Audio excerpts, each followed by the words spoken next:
প্রিয় শিক্ষার্থীবৃন্দ, আমার সহকর্মী এবং যারা এই মুহূর্তে ফেসবুক পেজের মাধ্যমে আমাদের এই প্রোগ্রামটি দেখছেন, আপনাদের সকলকে আমাদের ফেসবুক পেজ ফিজিক্স আড্ডাতে স্বাগতম। আশা করি সবাই ভালো আছেন, সুস্থ আছেন। আমরা একটা ক্রান্তিকাল পার করছি বিশ্ব করোনা মহামারীর সময়ে। আমরা সবাই নিজেকে এবং নিজের পরিবারকে সুরক্ষা রাখার চেষ্টা করছি। এর পাশাপাশি আমাদের পড়াশোনার কার্যক্রমও চালিয়ে যেতে হবে। তো আমাদের বিশ্ব করোনা মহামারীর কারণে আমাদের শিক্ষা প্রতিষ্ঠান বন্ধ থাকায় আমাদের স্বাভাবিক কার্যক্রম বিঘ্নিত হচ্ছে, যার ফলে আমাদের অনলাইন ভিত্তিক বিভিন্ন কার্যক্রম আমাদেরকে গ্রহণ করতে হচ্ছে। তো আপনারা ইতিমধ্যে অবগত হয়েছেন যে পাবনা বিজ্ঞান ও প্রযুক্তি বিশ্ববিদ্যালয়ের পদার্থবিজ্ঞান বিভাগ এই বিশ্ব করোনা মহামারীর সময়ে ছাত্রছাত্রীদেরকে পড়াশোনার মধ্যে ধরে রাখার জন্য বিভিন্ন ধরনের কর্মসূচি গ্রহণ করেছি আমরা। তার মধ্যে অনলাইন ক্লাস আছে, অনলাইন সেমিনার এবং ওয়েবিনার। আপনারা ইতিমধ্যে অবগত হয়েছেন যে এইসব ওয়েবিনারে দেশের এবং দেশের বাইরের অনেক নামকরা পদার্থবিজ্ঞানীরা আমাদের সাথে আসছে এবং আমাদের তাদের জ্ঞান শেয়ার করছে এবং ছাত্রছাত্রীরা উপকৃত হচ্ছে।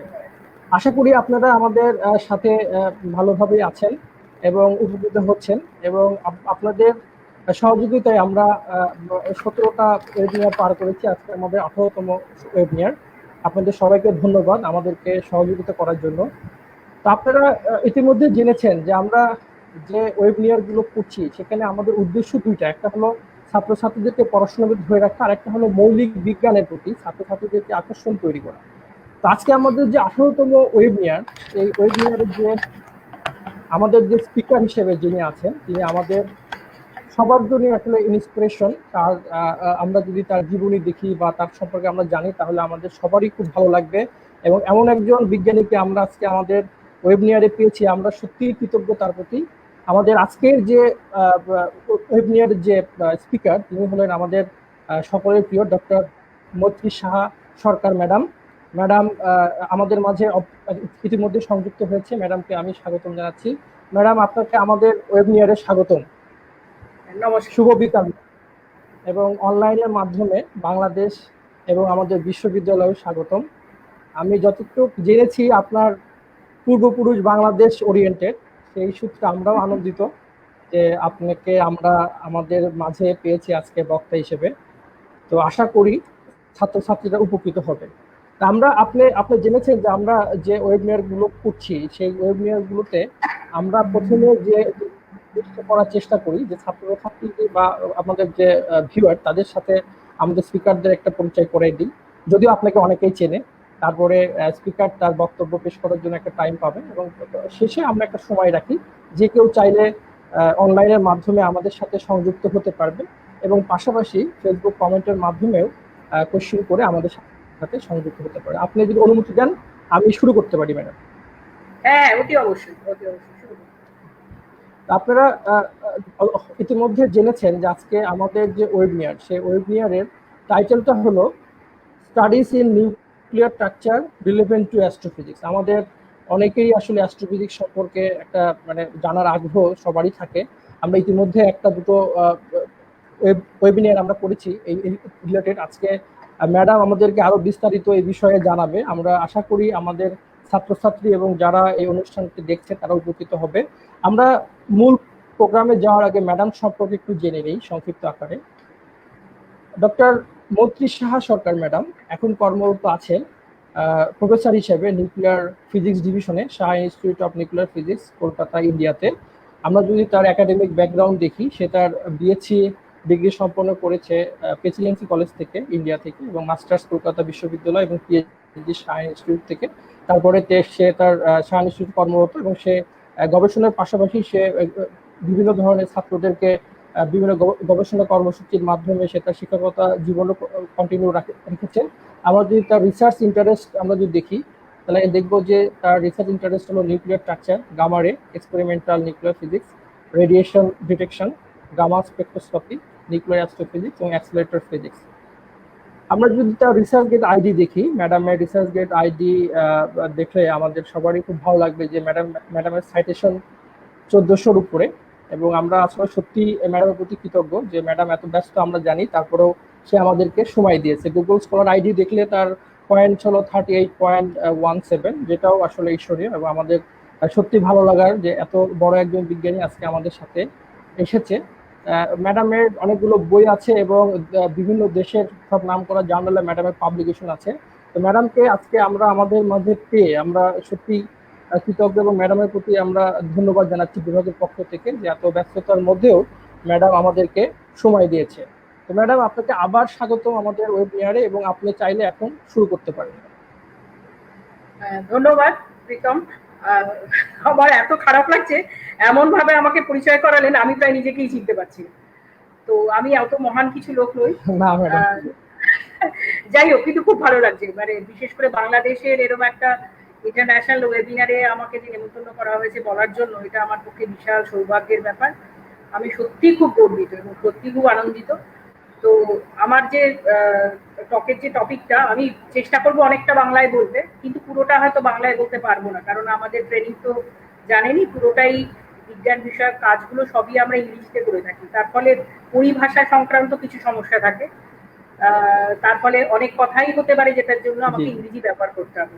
এছাড়া কিছু আমার ছাত্রছাত্রী কলকাতার বাইরের আছে যারা ভারতবর্ষের বিভিন্ন প্রদেশ থেকে, তারা কেউ কেউ হয়তো শুনবার ইচ্ছা প্রকাশ করেছে, যাদের জন্য হয়তো পুরোটা বাংলায় বললে তাদের একটু অসুবিধা হবে, সেই জন্য আমি বাংলা ইংরেজিতে মিশিয়ে বলবো। কোথাও কোনো অসুবিধা হলে অতি অবশ্যই আমাকে আপনারা জানাবেন। আর আমার ইমেল অ্যাড্রেস রয়েছে, ছাত্রছাত্রীদের আমি অনুরোধ করবো তারা যদি আমার সঙ্গে যোগাযোগ রাখে, আমি এত খুশি হব বলার কথা নয়, আমি খুব আনন্দিত হব। যেহেতু তোমাদের বুক ভাই আমি দেখতে পাচ্ছি না, সেই জন্য আমি জানি না যে যে লেভেলে আমি টকটা তৈরি করেছি।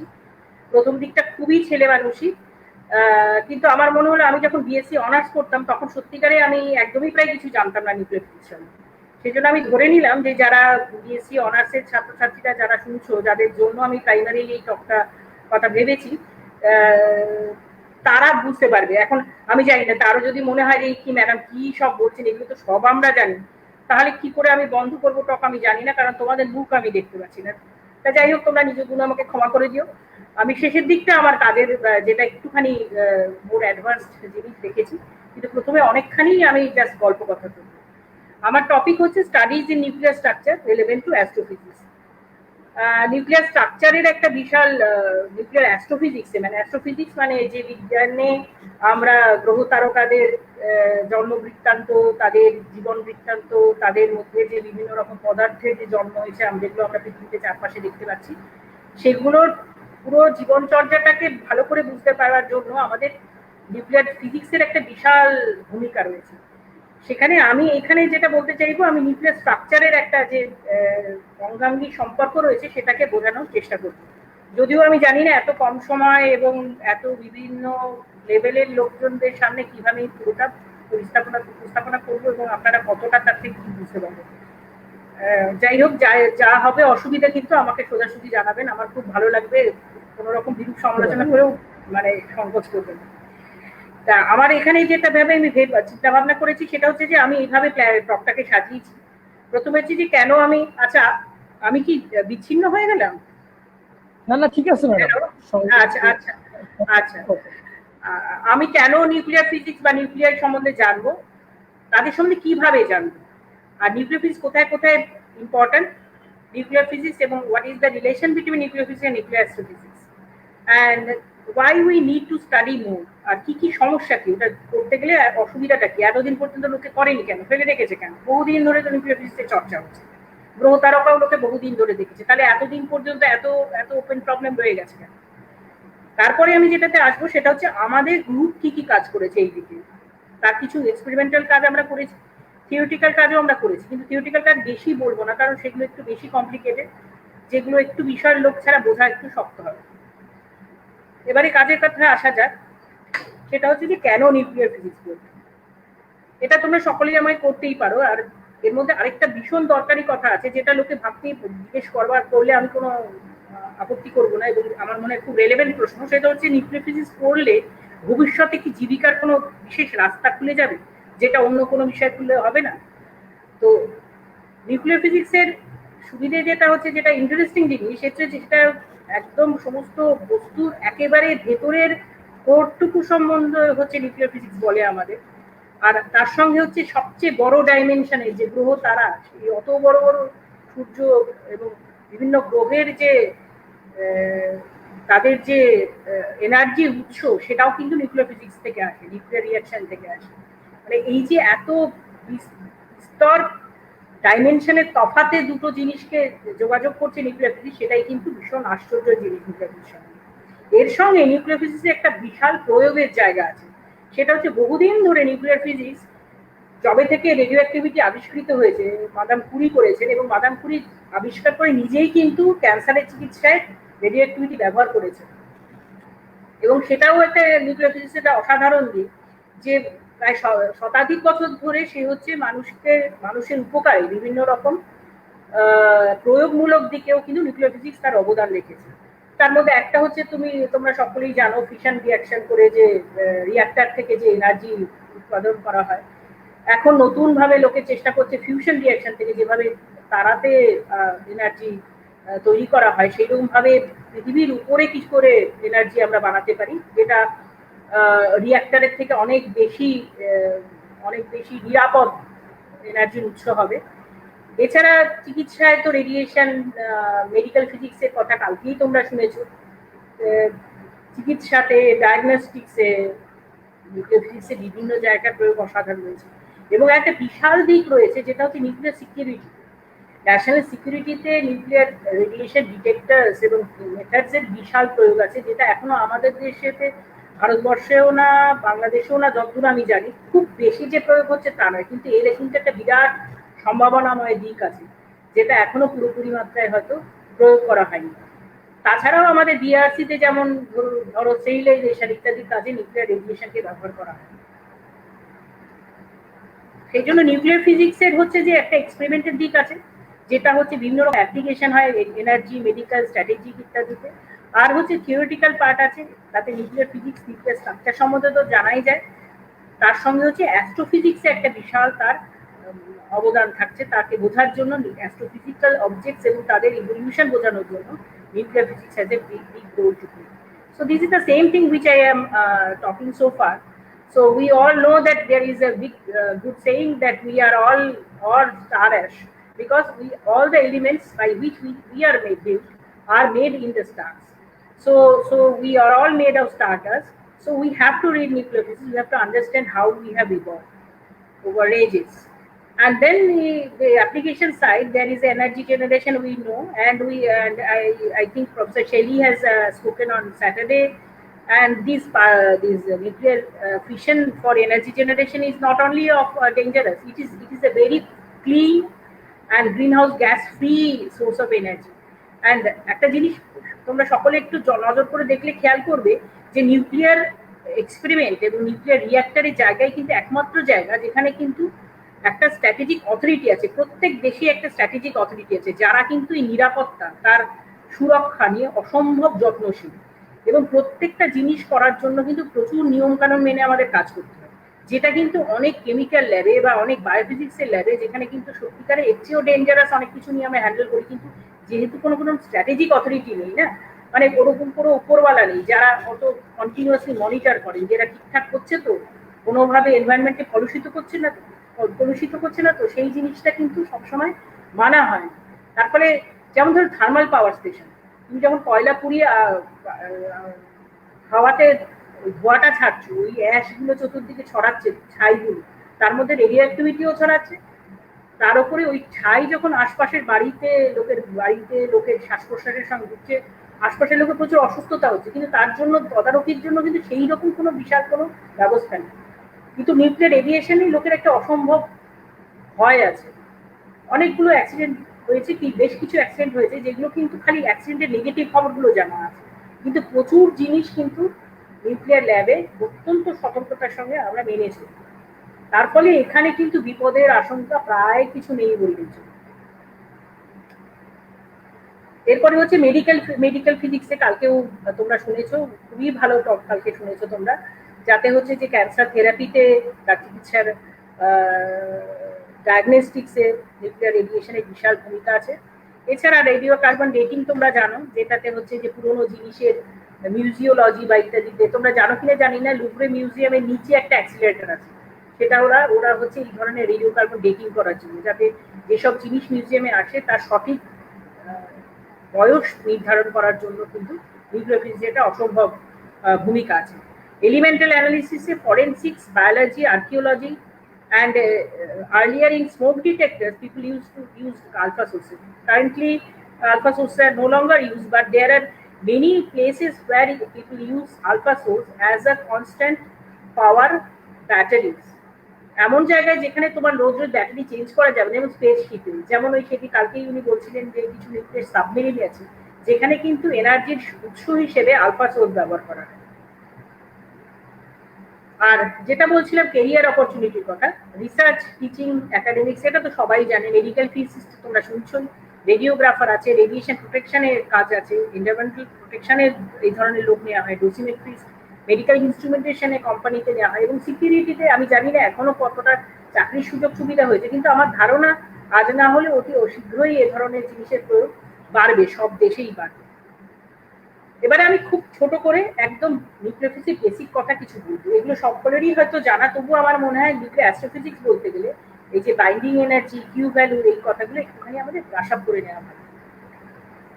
সবাই আমরা জানি একটা অ্যাটমের কথা, সবাই জানি ইলেকট্রন আছে, প্রোটন আছে, নিউট্রন আছে। নিউট্রনের কোনো চার্জ নেই, প্রোটন হচ্ছে সিম্পলি পজিটিভ চার্জ, আর ইলেকট্রন হচ্ছে নেগেটিভ চার্জ রয়েছে। অ্যাটমিক মাস ইউনিটের কথা জানি, মাস আমরা কিভাবে প্রয়োগ করি জানি, কিভাবে এক্সপ্রেস করি, অ্যাটমিক মাস ইউনিটের কথা আমরা জানি। আর ইলেকট্রনের চার্জও জানি, 1.6 × 10⁻⁹ কুলম্ব। এবার তুমি যদি ডাইমেনশনের কথা ভাবো, অ্যাটমের মধ্যে নিউক্লিয়াস খুব অল্প পরিমাণ জায়গায় থাকে। মানে এখানে দেখো খুব সুন্দর করে একটা কার্টুন আমি পেলাম ইন্টারনেটে, উইকিপিডিয়ায় সম্ভবত, সেখানে হচ্ছে যে যদি আমি ধরি যে আমাদের গোল্ড অ্যাটমটা হচ্ছে, গোল্ড নিউক্লিয়াসটা হচ্ছে 1 ফুট রেডিয়াস, সেখানে তাহলে বাইরের ইলেকট্রনটা হচ্ছে 3.3 মাইল দূরে তার বাইরের ইলেকট্রন, তার মানে কতখানি জায়গা খালি রয়েছে। সেই জন্য একইভাবে যদি এটার সমান একই ডাইমেনশন আমি সূর্যের ভাবি, যে 1 ফুট রেডিয়াস হচ্ছে সূর্যের, তাহলে প্লুটো বরং অনেক কাছে। সূর্যের থেকে প্লুটোর দূরত্ব যা, নিউক্লিয়াসের থেকে আউটার মোস্ট ইলেকট্রনের দূরত্ব তার থেকে প্রায় ডবল। কাজে এটা হচ্ছে বোঝানোর জন্য যে একটা অ্যাটমের মধ্যে সমস্ত মাসটাই কনসেন্ট্রেটেড রয়েছে নিউক্লিয়াসে, এন্ড অধিকাংশ জায়গা ইজ এমটি। এবার এই নিউক্লিয়াসের মধ্যে আমরা বললাম যে প্রচুর প্রোটন রয়েছে, সমান সংখ্যক নিউট্রন রয়েছে, আর ইলেকট্রন তো অনেক বাইরে। এবার প্রোটনগুলো একসঙ্গে করে নিউক্লিয়াসটা একটা ছোট এলাকায় রয়েছে। এবার তো প্রথম কথাই হবে যে নিউট্রনের যেহেতু কোনো চার্জ নেই, অথচ প্রোটনগুলো হচ্ছে পজিটিভলি চার্জ, তাদের একসঙ্গে করে রাখছে কি করে? কারণ আমরা সবাই দেখেছি, নিশ্চয়ই চার্জের দেখেছো কিনা জানি না, অন্তত ম্যাগনেটে দেখেছো যে লাইক তুমি যদি সেম পোলকে নিয়ে আসো কাছে, যে দুটো নর্থ পোল, ম্যাগনেটের দুটো নর্থ পোলকে কাছে এনে দিলে ছিটকে বেরিয়ে যায় একে অন্যকে, সেরকম দুটো পজিটিভ চার্জকে যদি কাছে নাও, তারা একে অন্যকে রিপেল করে ছুটকে দূরে চলে যাওয়ার কথা। তাহলে এতগুলো প্রোটনকে একসঙ্গে বেঁধে রাখছে কি করে নিউক্লিয়াস? তারা উড়ে চলে যাচ্ছে না কেন, ছিটকে বেরিয়ে যাচ্ছে না কেন? বেরিয়ে যাচ্ছে না, তার কারণ হচ্ছে নিউক্লিয়ার ফোর্স বলে আর একটা ফোর্স আছে, যে ফোর্সটা হচ্ছে ওই প্রোটন আর নিউট্রনের মধ্যে আছে, যারা অনেক, যেটা হচ্ছে প্রায় 100 গুণ শক্তিশালী ওই চার্জের মধ্যে যে কুলম্ব ফোর্স থাকে। সেই জন্য তারা নিউক্লিয়াসটাকে একসঙ্গে বেঁধে রাখতে সাহায্য করে। কিন্তু আবার তারপরে আরেকটা প্রশ্ন আসবে যে বেঁধেই যদি রাখলো, তাহলে একটা আরেকটার ঘাড়ে পড়ে যাচ্ছে না কেন? সেটাও কিন্তু একটা ব্যাপার আছে, যে একটা নির্দিষ্ট দূরত্ব পর্যন্ত তারা অ্যাট্রাক্ট করছে একে, কিন্তু আরো যদি কাছে আসতে যায় তাহলে কিন্তু একটা রিপালসিভ ফোর্স আছে। এবার তুমি যদি ছবিতে দেখাই আমি জিনিসটা, এবার এইটা হচ্ছে 4 ধরনের ফোর্স আছে, তার বিভিন্ন রিলেটিভ ম্যাগনিটিউডটা দেখিয়েছি, এটা খুব একটা বেশি এক্ষুনি আর রেলেভেন্স নেই। যেটা হচ্ছে আমি স্ট্রং আর ইলেকট্রোম্যাগনেটিক এর সঙ্গে তুলনাটা বললাম, কুলম্ব ফোর্স আর হচ্ছে নিউক্লিয়ার ইন্টারঅ্যাকশনে। এবার তুমি যদি দুটো নিউক্লিয়াসকে কাছাকাছি আনতে চাও, দুটোর মধ্যে ডিস্টেন্স যদি আর ফেরমি হয়, তাহলে তুমি দেখো প্রথম দিকে কি হবে, যখন অনেক দূরে আছে তখন এরা পরস্পরের একটা কুলম্ব বেরিয়ার ফিল করবে, কারণ তখন ওরা চার্জটাকে একে অন্যকে চিনতে পারবে। কিন্তু নিউক্লিয়ার ফোর্সের রেজিমে তখনও আসেনি, কেন? এটা 5 ফেরমির বাইরে আছে, কেমন? সেই জন্য দূর থেকে যখন দুটো নিউক্লিয়াসকে তুমি কাছে আনতে চাইবে, আনাটা কিন্তু খুব শক্ত হবে। সেই জন্য ফিউশন রিয়াকশন করা, মানে তারার মধ্যে যে রিয়াকশনটা ঘটে, সেই রিয়াকশন যখন তুমি ল্যাবে করে এনার্জি প্রডিউস করতে চাইবে, সেটা অসম্ভব শক্ত ব্যাপার, কারণ তোমাকে এই কুলম্ব বেরিয়ারটা অতিক্রম করে নিউক্লিয়াসগুলোর কাছে আনতে হবে। সেইটা আমরা জানি যে এই ধরনের ঘটনা ঘটে, সেটা হয় হচ্ছে এই টানেলের মধ্যে দিয়ে, এই যে বেরিয়ার, এই যে পাঁচিলের মতো একটা উঁচু পার্ট রয়েছে না, কুলম্ব বেরিয়ার যেটা বলে, তার মধ্যে টানেল করে আসে। কোয়ান্টাম মেকানিক্সে তোমরা পড়েছো টানেলিং, আলফাটিকের কথাই পড়েছো টানেলিং। আর যেই তুমি এই চত্বরে ঢুকে গেলে, তখনই তোমার অ্যাট্রাকশনটা তুমি ফিল করতে পারবে। এবার আবার খুব কাছে চলে এলে 0.7 ফেরেনহিট থেকে নিচে চলে গেলে কিন্তু একটা বিশাল রিপালসিভ প্রভাব। তা এইটা হচ্ছে মোটামুটি তোমার নিউক্লিয়ার পোটেনশিয়ালের যে চিত্রটা সেটা। এছাড়াও সেন্ট্রিফিউগাল পোটেনশিয়াল আছে, আমি সেটাতে সেই জটিলতায় গেলাম। এই কথাটা পরে আমাদের অনেকবারই কাজে লাগবে, এটা একটু মাথায় রেখে। এবারে হচ্ছে যে একটা নিউক্লিয়াস, ঠিক আছে ভালো নিউক্লিয়ার পোটেনশিয়াল আছে, এবার নিউক্লিয়ার অ্যাট্রাকশন আছে, সেই জন্য নিউক্লিয়াসটা একটা একটা আটোসাটো বাঁধনে রয়েছে। এবারে পরের প্রশ্ন হচ্ছে যে সব ধরনের নিউক্লিয়ার নিউট্রন প্রোটনের কম্বিনেশনে তো আমরা নিউক্লিয়াস দেখি না, কিছু কিছু কম্বিনেশন আছে, কিছু কিছু কম্বিনেশনে নেই। তা কি করে ঠিক করবে যে এই নিউক্লিয়াসটা থাকবে, এই নিউক্লিয়াসটা থাকবে না? মানে 4টে প্রোটন 4টে নিউট্রন দিয়ে একটা নিউক্লিয়াস হবে, বা 8টা প্রোটন 8টা নিউট্রন দিয়ে অক্সিজেন 16 হবে, কিন্তু অক্সিজেন 19 করলে সেটা বাউন্ড নিউক্লিয়াস হবে না। সেটা কি করে ঠিক হচ্ছে? সেটা হচ্ছে যে তুমি যদি মাস যোগ করো না, আমাদের দেখো এইটাও খুব সহজে বোঝা যায়। সহজে বোঝা যায় এই জন্য যে এই ধরনের জিনিসের প্রত্যেকটা মূল জায়গাতে হচ্ছে এনার্জি কনসিডারেশন। মানে আমরা আমরা সাধারণ জীবনে দেখো না যে আমরা অনেক কিছুতেই আমরা হিসাব নিকাশ করেছি। ধরো 4টে ছেলে মেয়ে একসঙ্গে একটা মেয়ে বা 4টি ছেলে একটা জায়গায় একটা মেস করে থাকবে, কেন থাকবে? কারণ 4 জনে যদি একসঙ্গে একটা বাড়ি ভাড়া করে থাকে অনেক সস্তায় তারা থাকতে পারে। ওরা যদি আলাদা আলাদা করে বাসা ভাড়া করে থাকতো, তাহলে ওরা দেখতো যে 4 জনের যা খরচ, 4 জনে একসঙ্গে থাকলে খরচটা তার থেকে কম। যদি কম হয় তবেই ওরা 4 জনে একসঙ্গে থাকে, কিন্তু যদি দেখে 4 জনে একসাথে খরচ বেড়ে যাচ্ছে, তাহলে তো কেউ থাকবে না, তাহলে আলাদা আলাদা থাকে। এখানেও সেই রকম 4টে নিউক্লিয়ন বা 10টা নিউক্লিয়ন একসঙ্গে যোগ করে তাদের মাস যদি আলাদা আলাদা মাসের থেকে কম হয়, তবেই সেই নিউক্লিয়াসটা বাউন্ড হবে।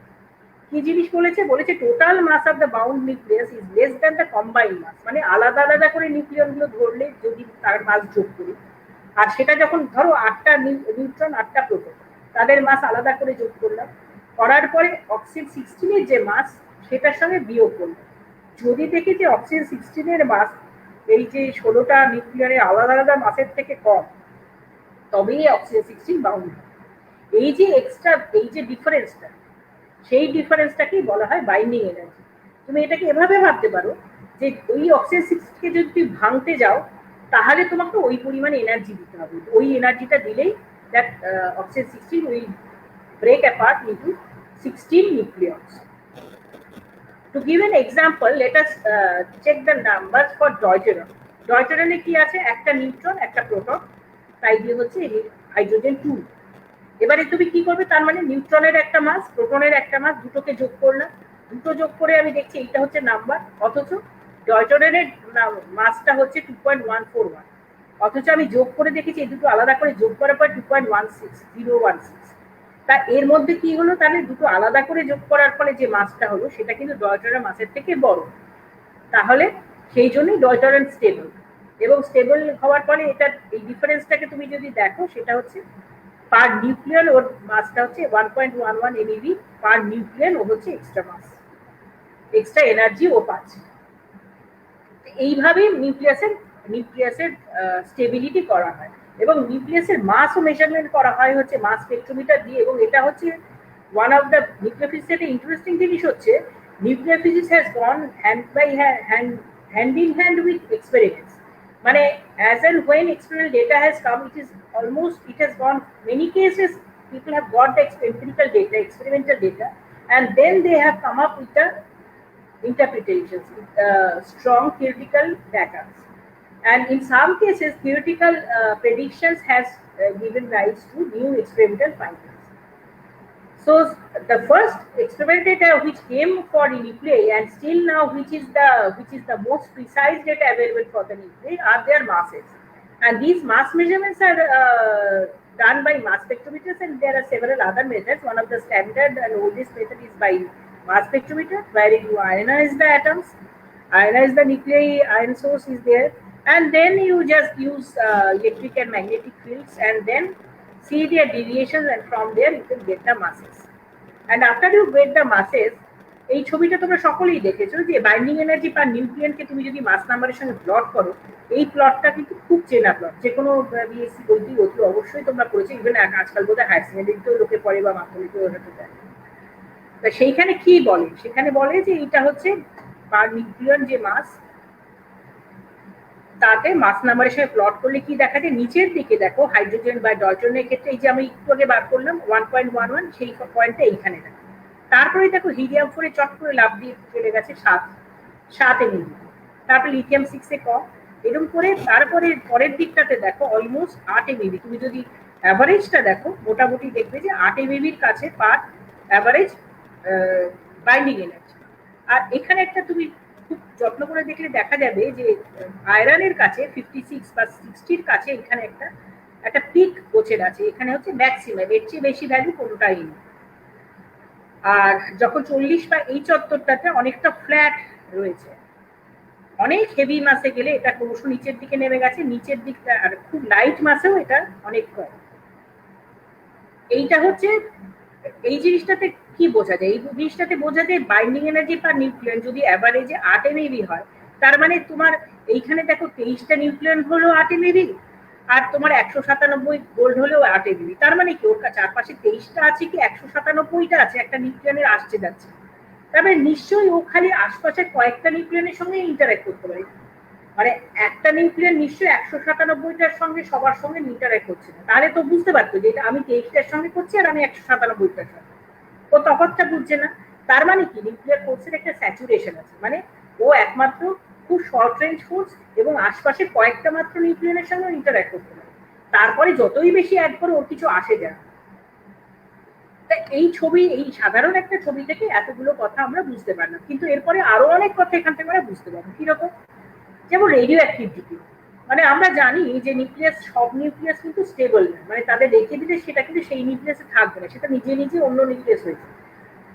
এবং সেটা আমরা জানি রেডিও অ্যাক্টিভিটি হচ্ছে spontaneous emission of radiation by unstable. এবং রেডিয়েশন বলতে আমরা কি বুঝি? Alpha radiation, beta radiation and gamma. Alpha radiation আমরা জানি alpha particles are actually not radiation, they are particles, they are a helium-4 nucleus which come out of the nucleus, and the nucleus is changed by a mass number 4, ঠিক আছে, কারণ এটা helium যেন বেরিয়ে যায়, এবং সেই বেরিয়ে আসাটাও আমরা দেখেছি টানেলিং আমরা এক্সপ্লেন করা হয়েছে। এছাড়াও বিটা রেডিয়েশন আসে, বিটা পার্টিকেল বেসিক্যালি হচ্ছে ইলেকট্রন বা পজিট্রন বা ইলেকট্রন ক্যাপচার, সেক্ষেত্রেও কিন্তু মাদার নিউক্লিয়াসটা changes over to daughter nucleus, মানে ইনিশিয়াল যে নিউক্লিয়াসটা থাকে সেটা আর ফাইনাল নিউক্লিয়াস কিন্তু আলাদা হয়। কিন্তু গামা রেডিয়েশনের ক্ষেত্রে জিনিসটা কিন্তু তা নয়, গামা রেডিয়েশন হচ্ছে ইলেকট্রোম্যাগনেটিক রেডিয়েশন, যেমন এক্স-রে, যেমন আলো, কিন্তু এনার্জিটা গামা রেডিয়েশনের অনেক বড় হয়, এবং তার ফলে যেটা হচ্ছে গামা রেডিয়েশন ইমিট করার ফলে কিন্তু নিউক্লিয়াস বদলায় না, সেটা একটা নিউক্লিয়াস এক্সাইটেড স্টেট থেকে তার নিচের কোনো স্টেটে নেমে আসেন, তার এক্সাইটেশনটা কমায় গামা রেডিয়েশন ইমিট। এবার এই রেডিয়েশন গুলো কিভাবে, মানে কতটা শক্তিশালী এবং তার কতটা, তাকে আটকাতে হলে কত রকম কি ধরনের জিনিস ব্যবহার করতে, এগুলো তোমরা আগে কয়েকটা টকে আমি জিনিস শুনেছি, ওনারা আলোচনা করেছে। যেমন আলফা, সেটা খুব সহজেই বোঝা যায়। দেখো আলফার মাস হচ্ছে 4, যদি মানে একটা মাস ইউনিটে ভাবো, একটা মোটা সোটা পার্টিকেল। এখন সেই মোটা সোটা পার্টিকেল বুঝতেই পারছো তার পক্ষে বেশি গড়িয়ে বেশি দূর যাওয়াটা খুব শক্ত, চট করে তাকে থামিয়ে দেওয়া যায়। সেই জন্য আলফা, একই এনার্জির আলফা আর বিটা যদি ধরো, আলফা অনেক চট করে থেমে যায়। সেই জন্য তুমি দেখো এটা ধরে নেওয়া যায় সবগুলো যদি এনার্জি একই হয়, আলফা হচ্ছে সবচেয়ে আগে দাঁড়িয়ে যাবে, একটা সামান্য পাতলা পেপার দিলেও ও আটকে যাবে। সেখানে বিটা হচ্ছে, বুঝতেই পারছো, একটা ইলেকট্রনের মাস অনেক কম, তোমার আলফার থেকে অনেক তার মাস কম, তার ফলে একই এনার্জি বিটা যদি হয় সে কিন্তু অনেক বেশি দূর পর্যন্ত যেতে পারে। গামা আর এক্স রে হচ্ছে তুমি বেসিক্যালি ফোটন, লাইটের গতিবেগে যাবে, কিন্তু গামার ফোটনের এগুলোর এই আলফার বিটার ক্ষেত্রে যেটা হবে, আলফার বিটার ক্ষেত্রে কিন্তু এনার্জি লসটা আয়নাইজেশন করে হবে, ডিরেক্টলি আয়নাইজেশন করে হবে, এবং এর ক্ষেত্রে কিন্তু সেই ব্র্যাগ পিকের কথাটা কিন্তু আলফার ক্ষেত্রে ভ্যালিড হবে। কিন্তু গামা আর এক্স এর ক্ষেত্রে কিন্তু ব্যাপারটা অন্যরকম। গামা আর এক্স রে কিন্তু ইলেকট্রোম্যাগনেটিক রেডিয়েশন, সেটা কিন্তু আলোর মতো, বা এক্স রে গুলো, সেটাতে কিন্তু I × I = I0 - মানে যত তুমি জিনিস দেবে, যত তুমি ঠিক জিনিস দেবে, ক্রমশ তার ইন্টেন্সিটি ফল করবে, কিন্তু থামানো খুব শক্ত গামা এবং এক্স রে। আর নিউট্রনের সমস্যা সবচেয়ে বেশি, নিউট্রন হচ্ছে যে নিউট্রনের কিন্তু কোনো চার্জ নেই, নিউট্রন ওইভাবে ইন্টারঅ্যাক্ট, মানে গামার ক্ষেত্রে আমরা যেমন জানি কম্পাউন্ড ইন্টারঅ্যাকশন হয়, ফটোইলেকট্রিক প্রসেস হয়, বেশি এনার্জি হলে পেয়ার প্রোডাকশন হয়, কিন্তু নিউট্রন কিন্তু ভয়ঙ্কর জিনিস। নিউট্রন খুব একটা কারোর সঙ্গে যোগাযোগ রাখে না, নিউট্রন একমাত্র থামানো যাবে যদি নিউট্রনের সমান ওজনের কোনো বিষয়ের সঙ্গে ও ধাক্কা খায়। মানে যদি তুমি হাইড্রোজেনাস কোনো মেটেরিয়াল দাও তবেই নিউট্রন তার সঙ্গে ধাক্কা খেয়ে খানিকটা এনার্জি লস করবে, আদারওয়াইজ নিউট্রন কিন্তু যে কোনো কিছু থেকেই বেরিয়ে যাওয়ার খুবই সম্ভাবনা। সেই জন্য নিউট্রনের শিল্ডিং করা কিন্তু খুব ডিফিকাল্ট জিনিস, you have to know quite well. Normal গামারে বিটারে আলফারে থেকে neutron shielding is much more difficult. মজার কথা হচ্ছে নিউট্রনের শিল্ডিং হিসেবে তুই জল ব্যবহার করতে পারো, যেটা খুব আশ্চর্য লাগে, কিন্তু নিউট্রন সেই জন্য একটু অন্যরকম জিনিস, কারণ নিউট্রনের কোনো চার্জ। এবার রেডিওঅ্যাক্টিভ ডিকে কখন হবে, কেন হবে, কতটা এনার্জি নিয়ে হবে, সেটাও কিন্তু বেসিক্যালি সেই মাসের ডিফারেন্স, সেই আবার সেই বাইন্ডিং এনার্জি, আবার সেই কিউ ভ্যালু, সেই মাস ডিফারেন্স। কারণ সবসময় রেডিওঅ্যাক্টিভ ডিকে এমন হবে যাতে রেডিওঅ্যাক্টিভ ডিকে করার পর তুমি আরো লোয়ার মাসের জিনিসে যেতে চাও। কারণ আমাদের ওই কথা হয়েছিল না ওইখানে যে বাইন্ডিংটা ওইটা দিয়ে হবে যে আলাদা আলাদা থাকার থেকে যদি একসঙ্গে থেকে তার মাসটা কম হয় তবেই সেই পথে ডিকেটা হবে। সেরকম এখানেও কিন্তু তাই, রেডিওঅ্যাক্টিভ ডিকের ক্ষেত্রেও একই জিনিসই হবে, সেই ডিকেটাই সম্ভব হবে বা সেই ডিকেটাই নিউক্লিয়াস প্রেফার করবে যেখানে গেলে ওর এনার্জিটাও কমাতে পারে। এবং কত পরিমাণে এনার্জি কমাবে সেটা হচ্ছে এই কিউ ভ্যালু দিয়ে হবে, ইনিশিয়াল মাস আর ফাইনাল মাসের ডিফারেন্স।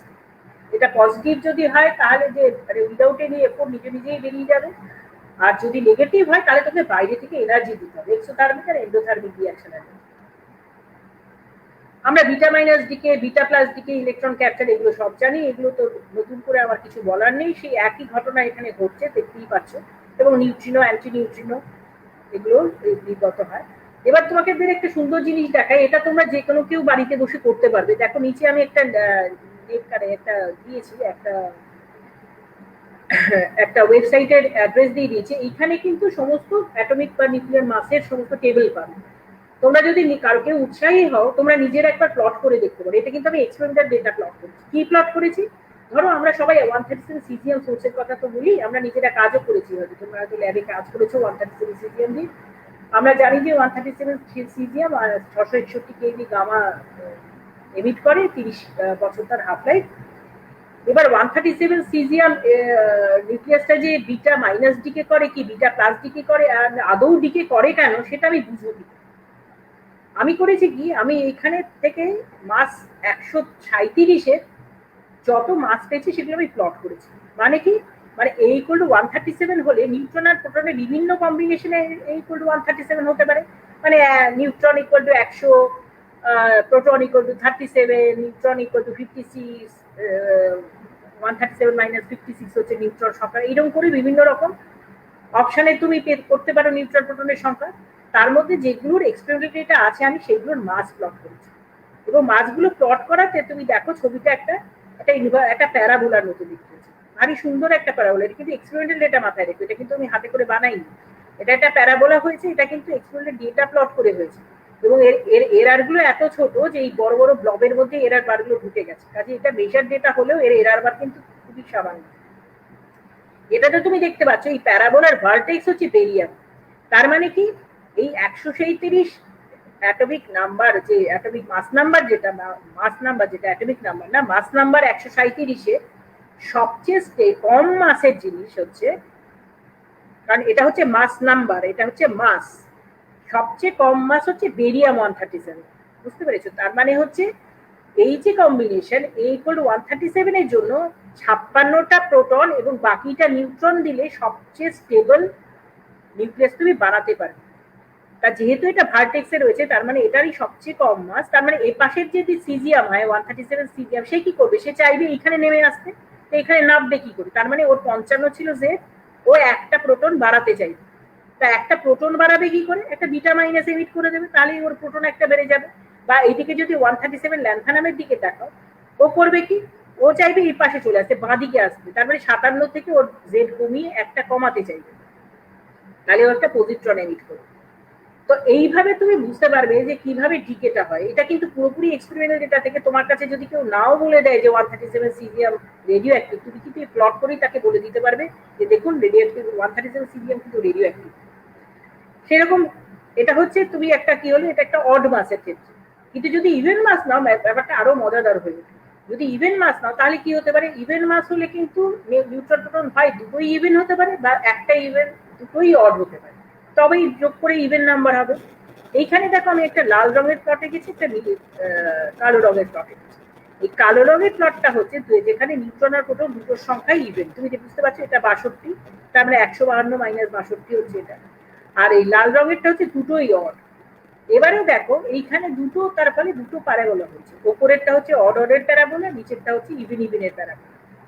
এবারে দেখো আমরা 152 ইউরোপিয়ান রেডিও অ্যাক্টিভ সোর্স সকলে ব্যবহার করি, এইটা হচ্ছে 152 ইউরোপিয়ামের পয়েন্ট, এই যে লাল লাল প্যারাবোলার ভার্টেক্স, এখানে জেড ইকুয়াল টু 63, 152। এবারে দেখো যেহেতু এই ভার্টেক্সটার এটা কাছে না এটা কাছে, এর তো দুটো নিচে আছে, নিচে তো দুটোই ওর থেকে নিচে বা মাস কম, সেই জন্য 152 ইউরোপিয়ান কিন্তু দুটো রাস্তায় ডিকে করতে পারে, ইলেকট্রন ক্যাপচারও করে, বিটা মাইনাস ডিকেও করে। কাজেই বুঝতেই পারছো মানে ব্যাপারগুলো কিন্তু খুবই ইন্টারেস্টিং, মানে আমার অন্তত খুব ভালো লাগে, নিজে হাতে কোনো সময় যদি করো মানে খুব আনন্দ পাবে। এই ধরনের যে ধরো এই কোড 130 যদি প্লট করো, তাহলে কেন ডাবল বিটা ডিকে হয় এবং কোন নিউক্লিয়াস 130 টেলোরিয়াম যে ডাবল বিটা ডিকে করে, তুমি এই প্লট থেকেই সোজাসুজি নিজে দেখে বলে দিতে পারবে। এবারে দেখো আলফা ডিকের কথায় আসি, যদি আলফা ডিকেটাও খুবই সহজ জিনিস। Alpha usually alpha decay nuclei হচ্ছে তোমার একটু হেভি নিউক্লিয়াই, আর তারপরে আলফা ডিকে তো এইভাবে হয় আমরা সবাই জানি, এটা অত সমস্যার কিছু নেই। এবং আলফা কিউ ভ্যালু আমরা কিভাবে করবো তা আমরা জানি, এই দুটোর মাস যোগ করবো, এটার মাসের সঙ্গে ডিফারেন্স দেন নিয়ে বুঝতে পারবো আলফা ডিকে হবে কি হবে। এবং অনেক ক্ষেত্রেই দেখা যায় আলফা ডিকে কিন্তু সিরিজে হয়, মানে প্রথমটা আলফা ডিকে হলো, তারপরে নিউক্লিয়াসটা এলো, সেটা তারপরে বিটা ডিকে করলো, তারপরে সেটা আবার আলফা ডিকে করলো, এরকম করে সিরিজ অফ ডিকেস হয়ে ফাইনালি একটা স্টেবল নিউক্লিয়াসে এসে যায়। সেই জন্য এইভাবে করে লোকে, যে ধরো 235 ইউরেনিয়াম ডিকে সিরিজ যখন প্লট করে, তখন আলফা ডিকে করে নিচে একটা মাসে এলো, সেই মাসে দেখা গেল এটা ভার্টেক্সে নেই, সেই জন্য একটা বিটা ডিকে হলো, আবার একটা আলফা ডিকে হয়ে পরের মাস প্যারাবোলায় এলো, করে এইভাবে পুরো সিরিজটা তুমি জাস্ট এক্সপেরিমেন্ট থেকে প্লট করে তুমি পুরো ডিকে সিরিজটা নিজে বার করে ফেলতে পারবে যে কিভাবে কোন রাস্তায় এই ডিকে গুলো হবে। গামা ডিকের ক্ষেত্রে কি হয়, গামা ডি যেটা বললাম, যেমন ধরো 137 সিজিয়াম এই যখন ডিকে করে 137 বেরিয়ামে এলো, ও কিন্তু গ্রাউন্ড স্টেটে গেল না, বেশিটাই চলে এলো 661 কেভি স্টেটে। এবার যখন এইখানে এই এক্সাইটেড স্টেটে 137 caesium barium can't stay for long, so it has to emit gamma radiation which is 661 keV gamma radiation. Interesting thing about it which you have to keep in mind যে এই 661 keV gamma is not a gamma from 137 cesium. This is a gamma of 137 barium. কিন্তু আমরা যখন gamma বলি, আমরা বলি 661 কেভিটা 137 CGM এর gamma, কিন্তু ওটা 137 সিজিএম এর গামা, ওটা ওর ডটার যখন জন্ম নিয়ে সেই ডটারের এক্সাইটেড স্টেট থেকে ওই গামাটা নির্গত হয়েছে। এটা খুব ছোট জিনিস, কিন্তু এটা মাথায় রাখার মতো জিনিস। আর ফিশনের ক্ষেত্রে কি হয়, ফিশনের ক্ষেত্রে আমরা দেখেছিলাম যে যখন গোল্ডের পরের দিকে দেখো তোমার বাইন্ডিং এনার্জি ক্রাফটার ফাংশন মানে 8 এমইবির এই যে এটা লাইন ছিল, এটা হচ্ছে 8 এমইবির লাইন, তার থেকে তোমার বাইন্ডিং এনার্জিটা অনেক কম। সেই জন্য এখানের কোনো নিউক্লিয়াস ধরো ইউরেনিয়াম বা কেউ যদি ভেঙে দুটুকরো হয়ে যায়, হয়ে যদি বাঁচাবাচি যেখানে যেখানে বাইন্ডিং এনার্জি অনেক বড় সেই নিউক্লিয়ার জায়গাটার কোনো দুটো নিউক্লিয়াস হয়ে যায়, তাহলে ওর বাইন্ডিং এনার্জিটা অনেকও গেইন করবে। তাহলে না না কোষেও তুমি বলে দিতে পারছো যে একটা ইউরেনিয়াম ভেঙে যদি ক্রিপ্টন আর বেরিয়াম হয়, ক্রিপ্টন হচ্ছে এখানে আর বেরিয়াম হচ্ছে এখানে, নিশ্চিতভাবেই অনেকখানি এনার্জি আমরা লাভ করতে পারবো। সেটাই হচ্ছে বেসিক্যালি ফিশারের মূল কথা, সেটাও কিন্তু এই বাইন্ডিং এনার্জি কার্ভ থেকে এক কথায় বুঝে যাবে। সেরকম নিউক্লিয়ার ফিউশনের কথা যদি বলবো, যেটা আমরা আগেই দেখাচ্ছিলাম, যে সেটা হচ্ছে একটা হচ্ছে এই জায়গাটা হচ্ছে সবচেয়ে বেশি, এই দিকটাও কমে গেছে, একদম নিচের দিকটা খুব কম ছিল, আর নিচের দিকটা অনেকখানি কম। সেই জন্য তুমি ডয়জোডিয়ানকে ফিউজ যদি করতে পারো, করে হিলিয়াম করতে পারো, বা এই জায়গায় যদি কাজ করতে পারো, তাহলে কিন্তু তোমার পক্ষে অনেক বেশি এনার্জি লাভ করা সম্ভব। এবং তুমি বুঝতেই পারছো জল মানে হাইড্রোজেন পাওয়া তো কোনো সহজ, মানে তার চেয়ে বড় সম্পদ আর কোথায় আছে। এগুলোর প্রকৃতিতে এর অফুরন্ত ভান্ডার আছে, কিন্তু প্রবলেম যেটা হচ্ছে যে এই যে কুলম্বেরিয়া, এই দুটোকে তো তোমার কাছে আনতে হবে। এর ক্ষেত্রে কি ছিল, ফিশনের ক্ষেত্রে সুবিধে ছিল, ফিশনটা ভেঙে যেতে চাইছিল, অলরেডি এরা অত্যন্ত ভারী, তার ফলে কুলম ফোর্সের জন্য অলরেডি এরা একটুখানি নর্মাল নিউক্লিয়াসের থেকে বাইন্ডিংটা কম ছিল, সেই জন্য সামান্য খুব লো এনার্জি নিউট্রন দিয়ে ধাক্কা মারলেও ওরা নিজে নিজে ভেঙে যায়।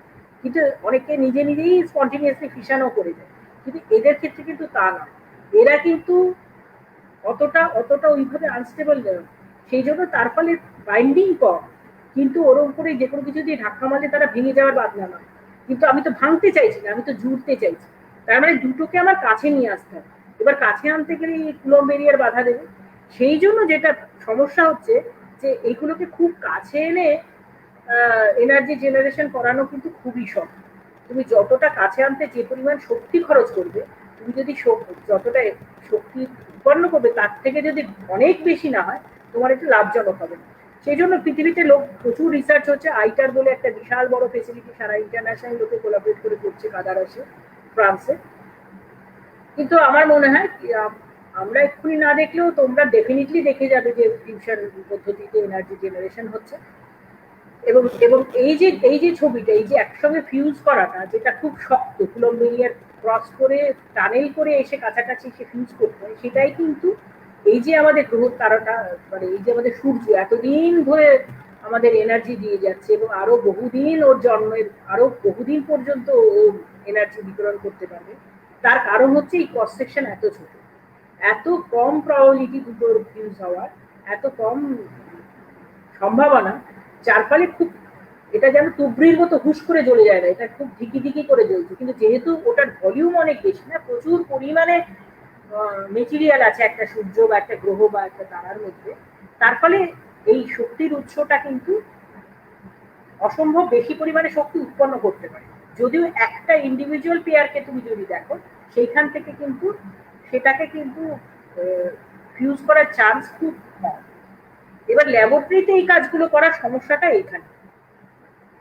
এবারে এ তো হলো নিউক্লিয়াসের কথা, কিন্তু নিউক্লিয়াসের এইগুলো জেনেছি কি করে, মানে জানবো কি করে নিউক্লিয়াসে এত যে নিউক্লিয়াস আছে, এত যে কথাবার্তা বললাম, এগুলো লোকে চিনেছি কি করে বা জানছি কি করে? একটা হচ্ছে যে কোনো কারোর সঙ্গে আমরা জানি কি করে, আমরা জানি হচ্ছে তার সঙ্গে ইন্টারাক্ট করি, তার সঙ্গে কথা বলি। নতুন একজন কেউ এলো, তার সঙ্গে একটু গল্প করি, দেখি আরে ভাই কেমন আছো, ভালো আছো তো।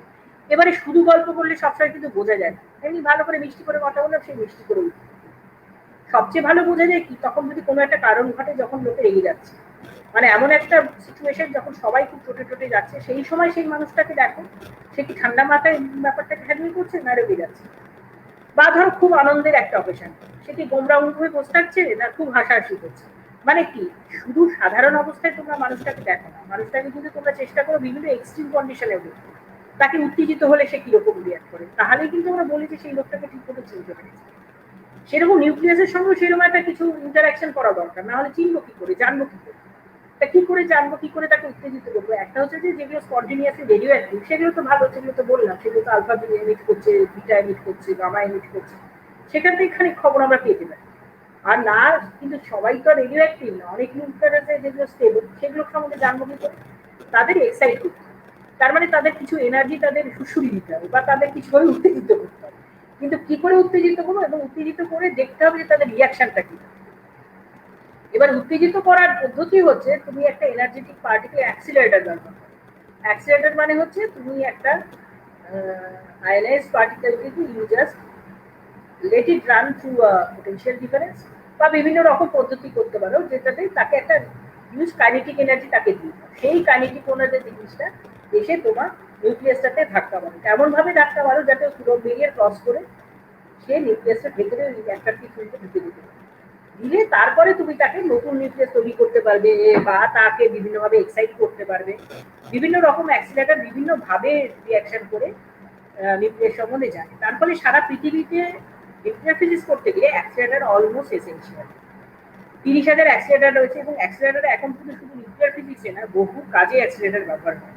তার মধ্যে মেডিকেল ফিজিক্সে তো ভীষণভাবে ব্যবহার হয়।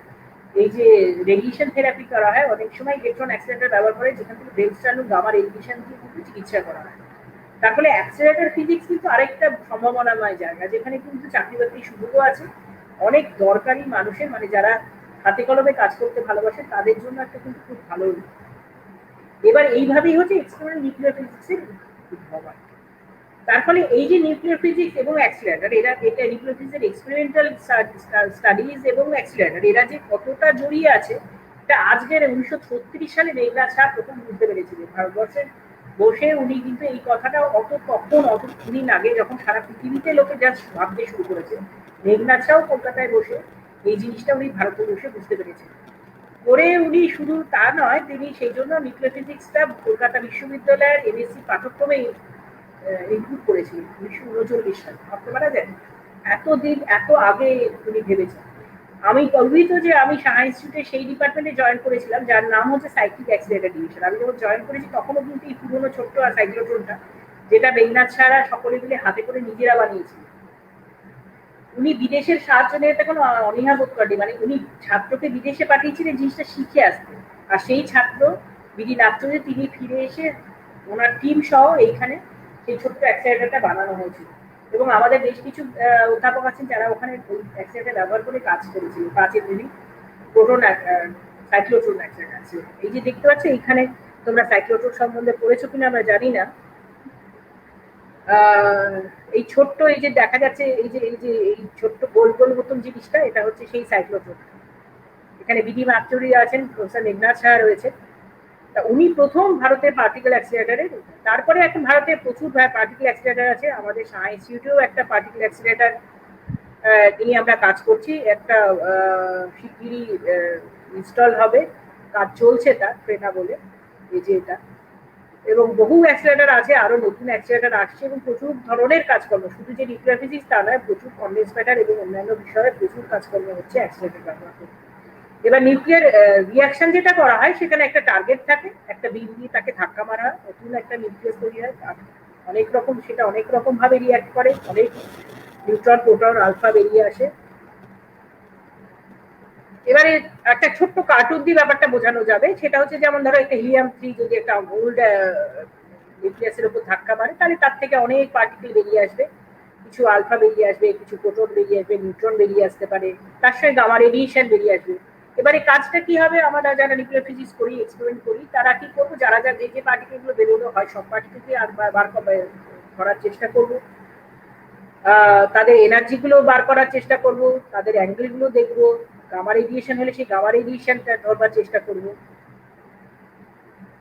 এবারে বিভিন্ন রকম ভাবে মেজারমেন্ট করা হয়, যে এক্সরে গামা স্পেকট্রোস্কোপি, আমার কথা বললেন প্রীতম, যে আমি গামা স্পেকট্রোস্কোপি করি, কারণ আমি প্রাইমারিলি আমি আমার গ্রুপ গামা ডিটেক্টর নিয়ে কাজ করি, যেসব এক্সরে আর গামা ফোটনস বেরোচ্ছে সেগুলোর এনার্জি মাপি, তার অ্যাঙ্গুলার ডিস্ট্রিবিউশন দেখি, তার বিভিন্ন রকম ধর্মগুলোকে মাপার চেষ্টা করি। এছাড়াও তুমি আলফা পার্টিকেল, প্রোটন, বিভিন্ন চার্জ পার্টিকেল বেরোয়, সেগুলো সমস্ত লোকে ধরার চেষ্টা করে। এবার ধরে কি করে, ধরে হচ্ছে কিছু ডিটেক্টর নিয়ে। ডিটেক্টরটার মূল বিষয়টা কি, ডিটেক্টরটা হচ্ছে এমন কিছু জিনিস তোমাকে ব্যবস্থা করতে হবে যেখানে ওই পার্টিকেলগুলো ঢুকে ইন্টারঅ্যাক্ট করে। সেই জন্য তোমাকে কি সম্বন্ধে জানতে হবে যে এই যে রেডিয়েশনগুলো তারা গিয়ে ম্যাটারের সঙ্গে কিভাবে ইন্টারঅ্যাক্ট করে। মানে একটা ডিটেক্টর তুমি যদি ভালোভাবে বানাতে চাও, ধরো তুমি একটা গামা ডিটেক্টর বানাবে, তাহলে তুমি জানতে হবে যে গামা কিভাবে একটা যে কোনো মেটেরিয়ালে ঢুকে তার এনার্জিটা, কারণ আমি তো ওর এনার্জি মেজার করতে চাইছি, এবার গামাটা ঢুকে যদি এনার্জিটা ওই বিষয় বস্তুর মধ্যে পুরো এনার্জিটা না দিয়ে দেয়, তাহলে তো আমি এনার্জিটা মাপতে পারবো না। তাহলে তোমাকে প্রথমে জানতে হবে যে গামাটা কিভাবে যে কোনো একটা বস্তুর সঙ্গে ইন্টারঅ্যাক্ট করে। সেই জন্য interaction of radiation with pattern, এটা কিন্তু পড়া খুব দরকার। আমি যখন বিএসসি পড়তাম তখন এরকম একটা চ্যাপ্টার ছিল, অত্যন্ত খারাপ লাগতো আমার পড়তে, আমি বুঝতামই না এদের মাথা মুন্ডু কেন যে পড়বো, কিসের জন্য যে পড়বো, কিন্তু এটা খুব দরকারি জিনিস। এখন যখন বয়স হয়ে গেছে, যখন আমি সত্যিকারের ডিটেক্টর নিয়ে কাজ করি, তখন বুঝি যে কতখানি খামতি ছিল, ভালো করে পড়িনি, তুই ফাঁকি মেরেছিলাম। কারণ এইগুলো হচ্ছে খুব দরকারি জিনিস, মানে একটা ভালো ডিটেক্টর তুমি যদি বাঁচতে চাও, যে কোন কাজ করতে চাইছি, কোন ডিটেক্টর নেব, মানে এই ডিটেক্টর বৈশিষ্ট্য কি, আমি কি এনার্জি মাপতে চাইছি না ওর টাইমটা মাপতে চাইছি, ও কতক্ষণ আগে পরে এলো সেই সময়টা মাপতে চাইছি, না এর এনার্জিটা মাপতে চাইছি, নাকি মাপতে চাইছি কটা ফোটন এসে পড়লো। সেই জন্য তোমার কি চাহিদা তার উপর নির্ভর করে তোমাকে ডিটেক্টর বাঁচতে হবে। সব ডিটেক্টর সব কাজ করতে পারে না। যেমন জার্মেনিয়াম সিলিকন ডিটেক্টর যেগুলো, সেগুলো হচ্ছে সেমিকন্ডাক্টর। তোমরা সবাই জানো সেমিকন্ডাক্টরের ব্যান্ডগ্যাপ খুবই সামান, ছোট 3 ইভি গোছের। তার ফলে কি হচ্ছে, কোনো একটা চার্জ পার্টিকেলে বা কোনো একটা গামা রেডিয়েশন এসে পড়লে খুব চট করে ইলেকট্রন হোল পেয়ার তৈরি করতে পারে। তার ফলে এটা বেসিক্যালি একটা PN diode, junction diode, reverse বায়াসে রাখা, তাই দিয়ে ডিটেকশন করা হয় রেডিয়েশন। আরেক ধরনের ডিটেক্টর হচ্ছে সিন্টিলেশন ডিটেক্টর। সেখানে কি হয়, একটা রেডিয়েশন পড়লে সেটা গিয়ে সিন্টিলেশন ফোটন তৈরি করে, সেই ফোটনটাকে তোমরা ফোটোমাল্টিপ্লায়ারে ফেলো, সেই ফোটোমাল্টিপ্লায়ার দিয়ে সেটা ক্রমশ ইলেকট্রন, তার থেকে ফোটোক্যাথোড থাকে, ফোটোক্যাথোডে সিন্টিলেশন রেডিয়েশনটা ইলেকট্রন তৈরি করে, সেই ইলেকট্রনগুলোকে মাল্টিপ্লাই করে তুমি তাকে ভোল্টেজ পালস দিতে পারো। এবারে দেখো, তুমি এইটা একটা জানি না এটা কতটা তোমরা এত চট করে বুঝতে পারবে, সেটা হচ্ছে যে কিছু কিছু ডিটেক্টর থাকে যারা হচ্ছে খুব এফিশিয়েন্ট, তার মানে হচ্ছে তুমি যদি 100টা ফোটন তাকে তার উপর ফেলো, সে ধরো 70টাই ধরে ফেলবে, বাকিগুলোকে ধরতে পারবে। আর কিছু কিছু থাকে 100টার মধ্যে হয়তো 20টা ধরবে।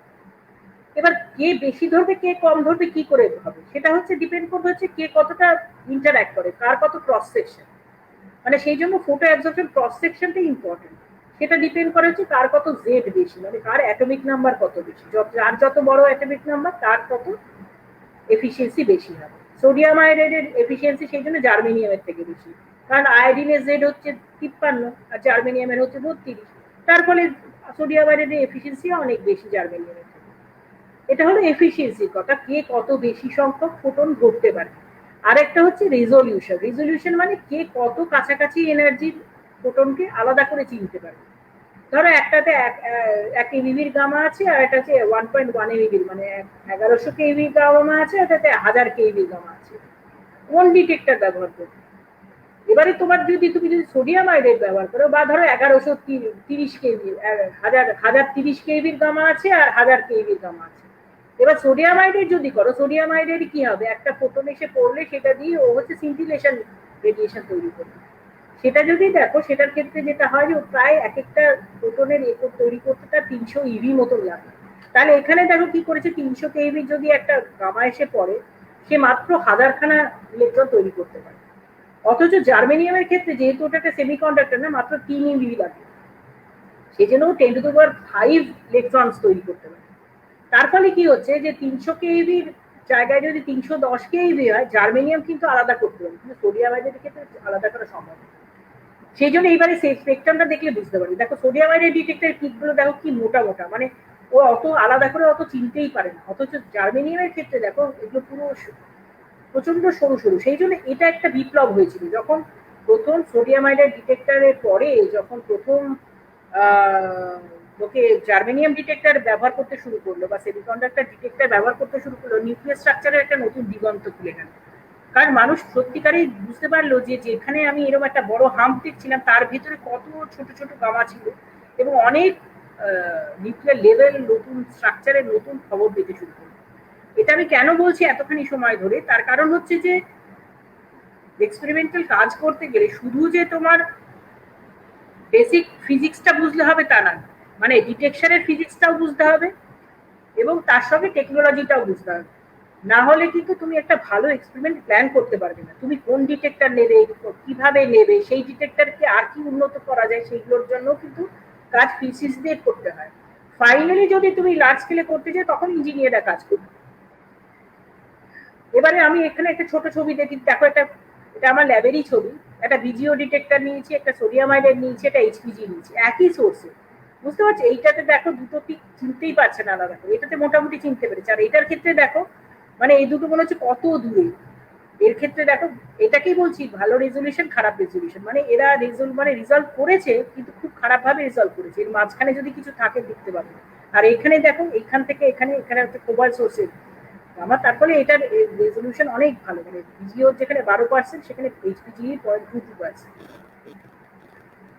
ঠিক আছে, এবারে যখন আমি ডেটাটা পেলাম সবকিছু হলো, এবারে আমি ইন্টারপ্রেটটা করবো কি করে? এবারে নিউক্লিয়াসের এই যে 661 কেভি গামা, কোন গামা কোন লেভেল থেকে বেরিয়েছে, কেন বেরিয়েছে, এইটা হলে তার থেকে কি হবে? আমরা তো অন্ধ না, আমরা কি নিউক্লিয়াসটাকে জিজ্ঞেস করতে পারি আরে ভাই 662 কেভি গামা কোন লেভেল থেকে বেরোলো বলতো? তা তো জানি। আমার মনে হয় এটা খানিকটা অন্ধের হস্তি দর্শনের মতো। আমরা বিভিন্ন রকম ডেটা নিই, বিভিন্ন রকম ভাবে বিভিন্ন এক্সপেরিমেন্ট থেকে ডেটা পাই।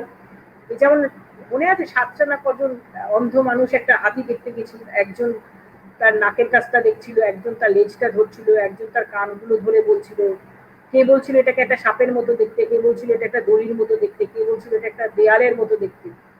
কিন্তু সব মিলিয়েই আসলে ছবিটা সেরকম। আমাদেরও আমরা যখন নিউক্লিয়ার ফিজিক্স করি, নিউক্লিয়ার স্ট্রাকচার করি, তখন বিভিন্ন রকম ডেটা থেকে বিভিন্ন সময় বিভিন্ন রকম মনে হয় নিউক্লিয়াসটা। আমাদের কাজ হচ্ছে এই যে বিভিন্ন দিক থেকে নিউক্লিয়াসটাকে দেখছি, এই সবটুকু জড়িয়ে একটা পুরো ছবি বানানো।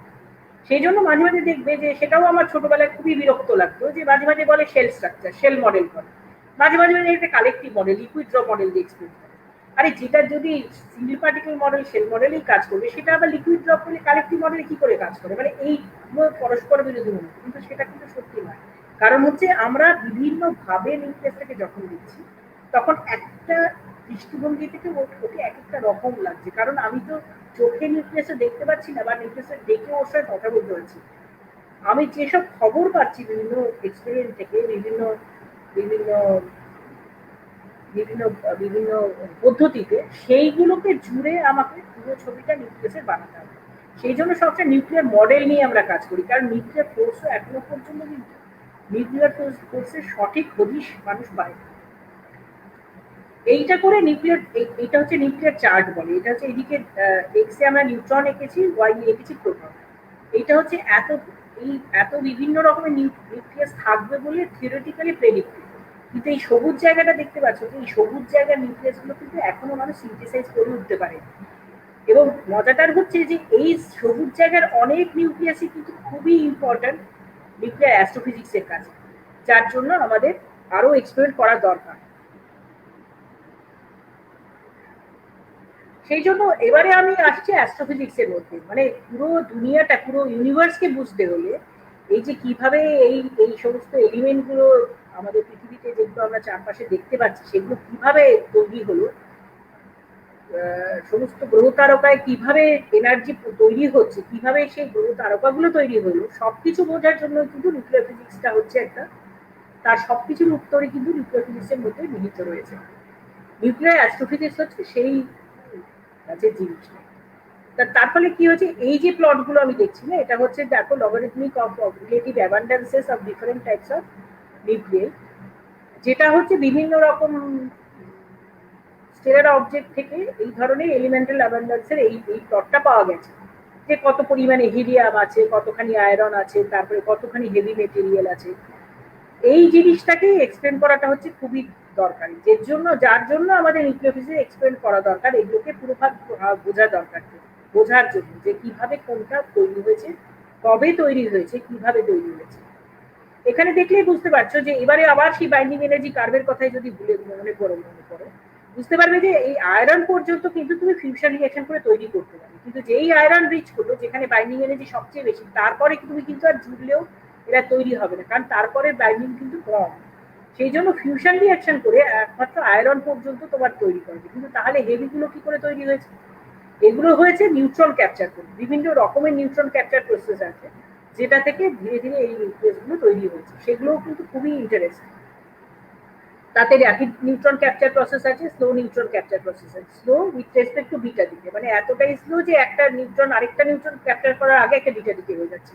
আর র্যাপিড নিউট্রন ক্যাপচার মানে যেখানে অনেক বেশি নিউট্রন আছে, বিটা ডিকে করার আগেই সে একটার পর একটা নিউট্রন অ্যাবজর্ব করে যাচ্ছে। সেই জন্য সেখানে গিয়ে তুমি অনেক নিউট্রন বেশিওয়ালা নিউক্লিয়াস দেখতে পাবে। সেই জন্য এই ছবিটাতে দেখো এই অনেক সবুজ জায়গাটা, এই সবুজ জায়গাটা হচ্ছে আর প্রসেসের নিউক্লিয়াস, যেখানে অনেক বেশি নিউট্রন নিয়ে তুমি একটা নিউক্লিয়াস বানাতে পেরেছো। এবং এই যে কালো দাগটা রয়েছে না, এটাকে হচ্ছে নিউট্রন ড্রিপ লাইন, মানে এর চেয়ে বেশি নিউট্রন তুমি জুড়তে পারবে না। তোমরা যে মুড়ির মোয়া দেখেছো তো, যে কিছুটা করার পরে তুমি যদি মোয়াটাকে ভালো করে পাকাও, এবার খানিকটা নেওয়ার পরে মুড়িগুলো আলগা হয়ে ঝরে যায়, সেটা কিছুতেই তুমি বেঁধে রাখতে পারবে না। ড্রিপ লাইন হচ্ছে ওই রকম, যে নিউক্লিয়াসটা বানানোর পরে ঠিক আছে শর্ট হাফ লাইফ হলেও থাকছে, কিন্তু এরপরে তুমি যতই এক্সট্রা নিউট্রন দাও কিন্তু রাখবে না, ও কিন্তু খুলে পড়ে যাবে। তার ফলে এইটা হচ্ছে নিউট্রন ড্রিপ লাইন, সেরকম এদিকটাকে বলে প্রোটন ড্রিপ লাইন। এবারে যেটা বলছিলাম, যে যেহেতু স্টেলার মিডিয়ামে যে টেম্পারেচার, যে এনার্জি, যেটা খুবই কম, সেটা হচ্ছে কেইভি অর্ডারের এনার্জি। আমি সেই ছবিটা অবশ্যই এখানে ঢোকাতে ভুলে গেছি, সেটা হচ্ছে গ্যামো এনার্জি, মানে কোনখানে গিয়ে অ্যাকচুয়ালি তুমি স্টেলার এনভায়রনমেন্টে যে রিয়াকশন গুলো হয়, সেগুলো আমরা যে রিয়াকশন গুলো যে এনার্জিতে করি তার থেকে অনেক অনেক কম এনার্জি। ঠিক আছে, এবারে দেখছো এক্সটা যদি তুমি দেখো, এটা প্রায় কেইভি অর্ডার এনার্জি। এইখানে দেখো রিয়াকশন ক্রস সেকশন গুলো আমরা এইখানগুলোতে খুব ভালোভাবে মেজারমেন্ট করতে পারি, কিন্তু যত এটা লগারিদম স্কেলে, তার মানে বুঝতে পারছো ক্রস সেকশন হই হই করে কমে যাচ্ছে। তার ফলে এত কম এনার্জিতে যেখানে অ্যাকচুয়ালি নিউক্লিয়াস তোমার স্টারে রিয়াকশন হয়, সেইখানে কিন্তু এক্সপেরিমেন্ট করা অসম্ভব প্রায়, কারণ এইখানে ক্রস সেকশন এতটাই ছোট, তখন ঘরের ব্যাকগ্রাউন্ড, কসমিক ব্যাকগ্রাউন্ড সবাই কিন্তু তোমাকে আটকাবে, মানে কোনটা রিয়েল ডেটা আর কোনটা তুমি আশপাশ থেকে পাচ্ছ বোঝাটাই খুব শক্ত। সেই জন্য যেটা করতো আগে লোকে, যে উপরের দিকের এনার্জি মেজারমেন্ট করে এইখানে এক্সট্রাপোলেট করে বার করতো, কিন্তু এস্টিমেট করার সমস্যা আছে, কারণ কিছু কিছু জিনিস মিস করে যেতে পারে। সেই জন্য ডিরেক্ট মেজারমেন্ট এখনো প্রচন্ড মাহাত্ম্য রাখে, কারণ ডিরেক্ট মেজারমেন্ট করা খুবই শক্ত, কারণ ক্রস সেকশন ভীষণ ছোট। তখন অন্যান্য যেসব এফেক্ট, অন্যান্য ব্যাকগ্রাউন্ডের যেসব এফেক্ট, সেগুলোকে তাড়ানো খুব দরকারি। টার্গেট যেগুলো নেওয়া দরকার সেগুলোকে অসম্ভব পিওর হতে হয়, কোনো রকম অন্যান্য ইম্পিউরিটি থাকলে খুব সমস্যা হয়। অ্যাক্সিলেটার যেটা দিতে হয়, সেই অ্যাক্সিলেটারে কারেন্ট, খুব হাই কারেন্টের অ্যাক্সিলেটার লাগে, যেগুলো ইউজুয়ালি সব জায়গায় পাওয়া যায় না। আমাদের কলকাতায় আমাদের সাহেব সিটে সেরকম একটি অ্যাক্সিলেটার ব্যবহার করা হচ্ছে। ব্যাকগ্রাউন্ড লেভেল কমাতে হয়, একটা থিওরির একটা অসম্ভব ক্রিটিক্যাল রোল আছে। আর হচ্ছে যে অত বেশি কারেন্টে কাজ করার জন্য টার্গেটগুলোকেও অনেক স্টেবল টার্গেট ব্যবহার করতে হয়।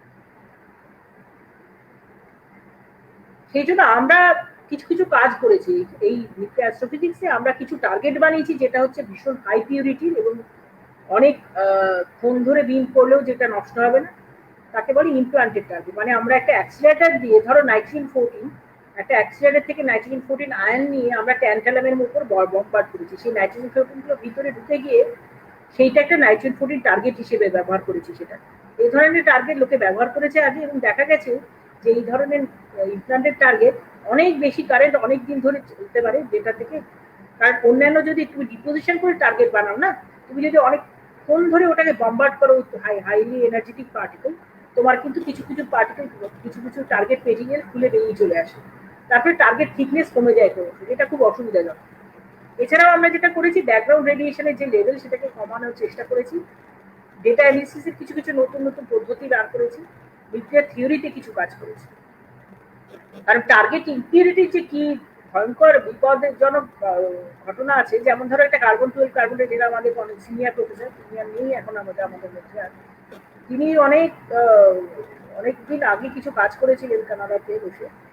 সেখানে যিনি এটা যেমন উনি দেখিয়েছিলেন যে কিভাবে একটা হাইড্রোজেন ইম্পিউরিটি যদি একটা কার্বন টার্গেটে থাকে, কারণ যেহেতু হাইড্রোজেনের জেড কার্বনের থেকে অনেক ছোট, কার্বন যেখানে কার্বন কার্বনের ফিউশন রিয়াকশনে যেখানে কুলম্ব ব্যারিয়ারের থেকে নিচে তোমার এনার্জি, হাইড্রোজেনের ক্ষেত্রে কিন্তু সেই এনার্জিটা কুলম্ব ব্যারিয়ারের নিচে নাও হতে পারে।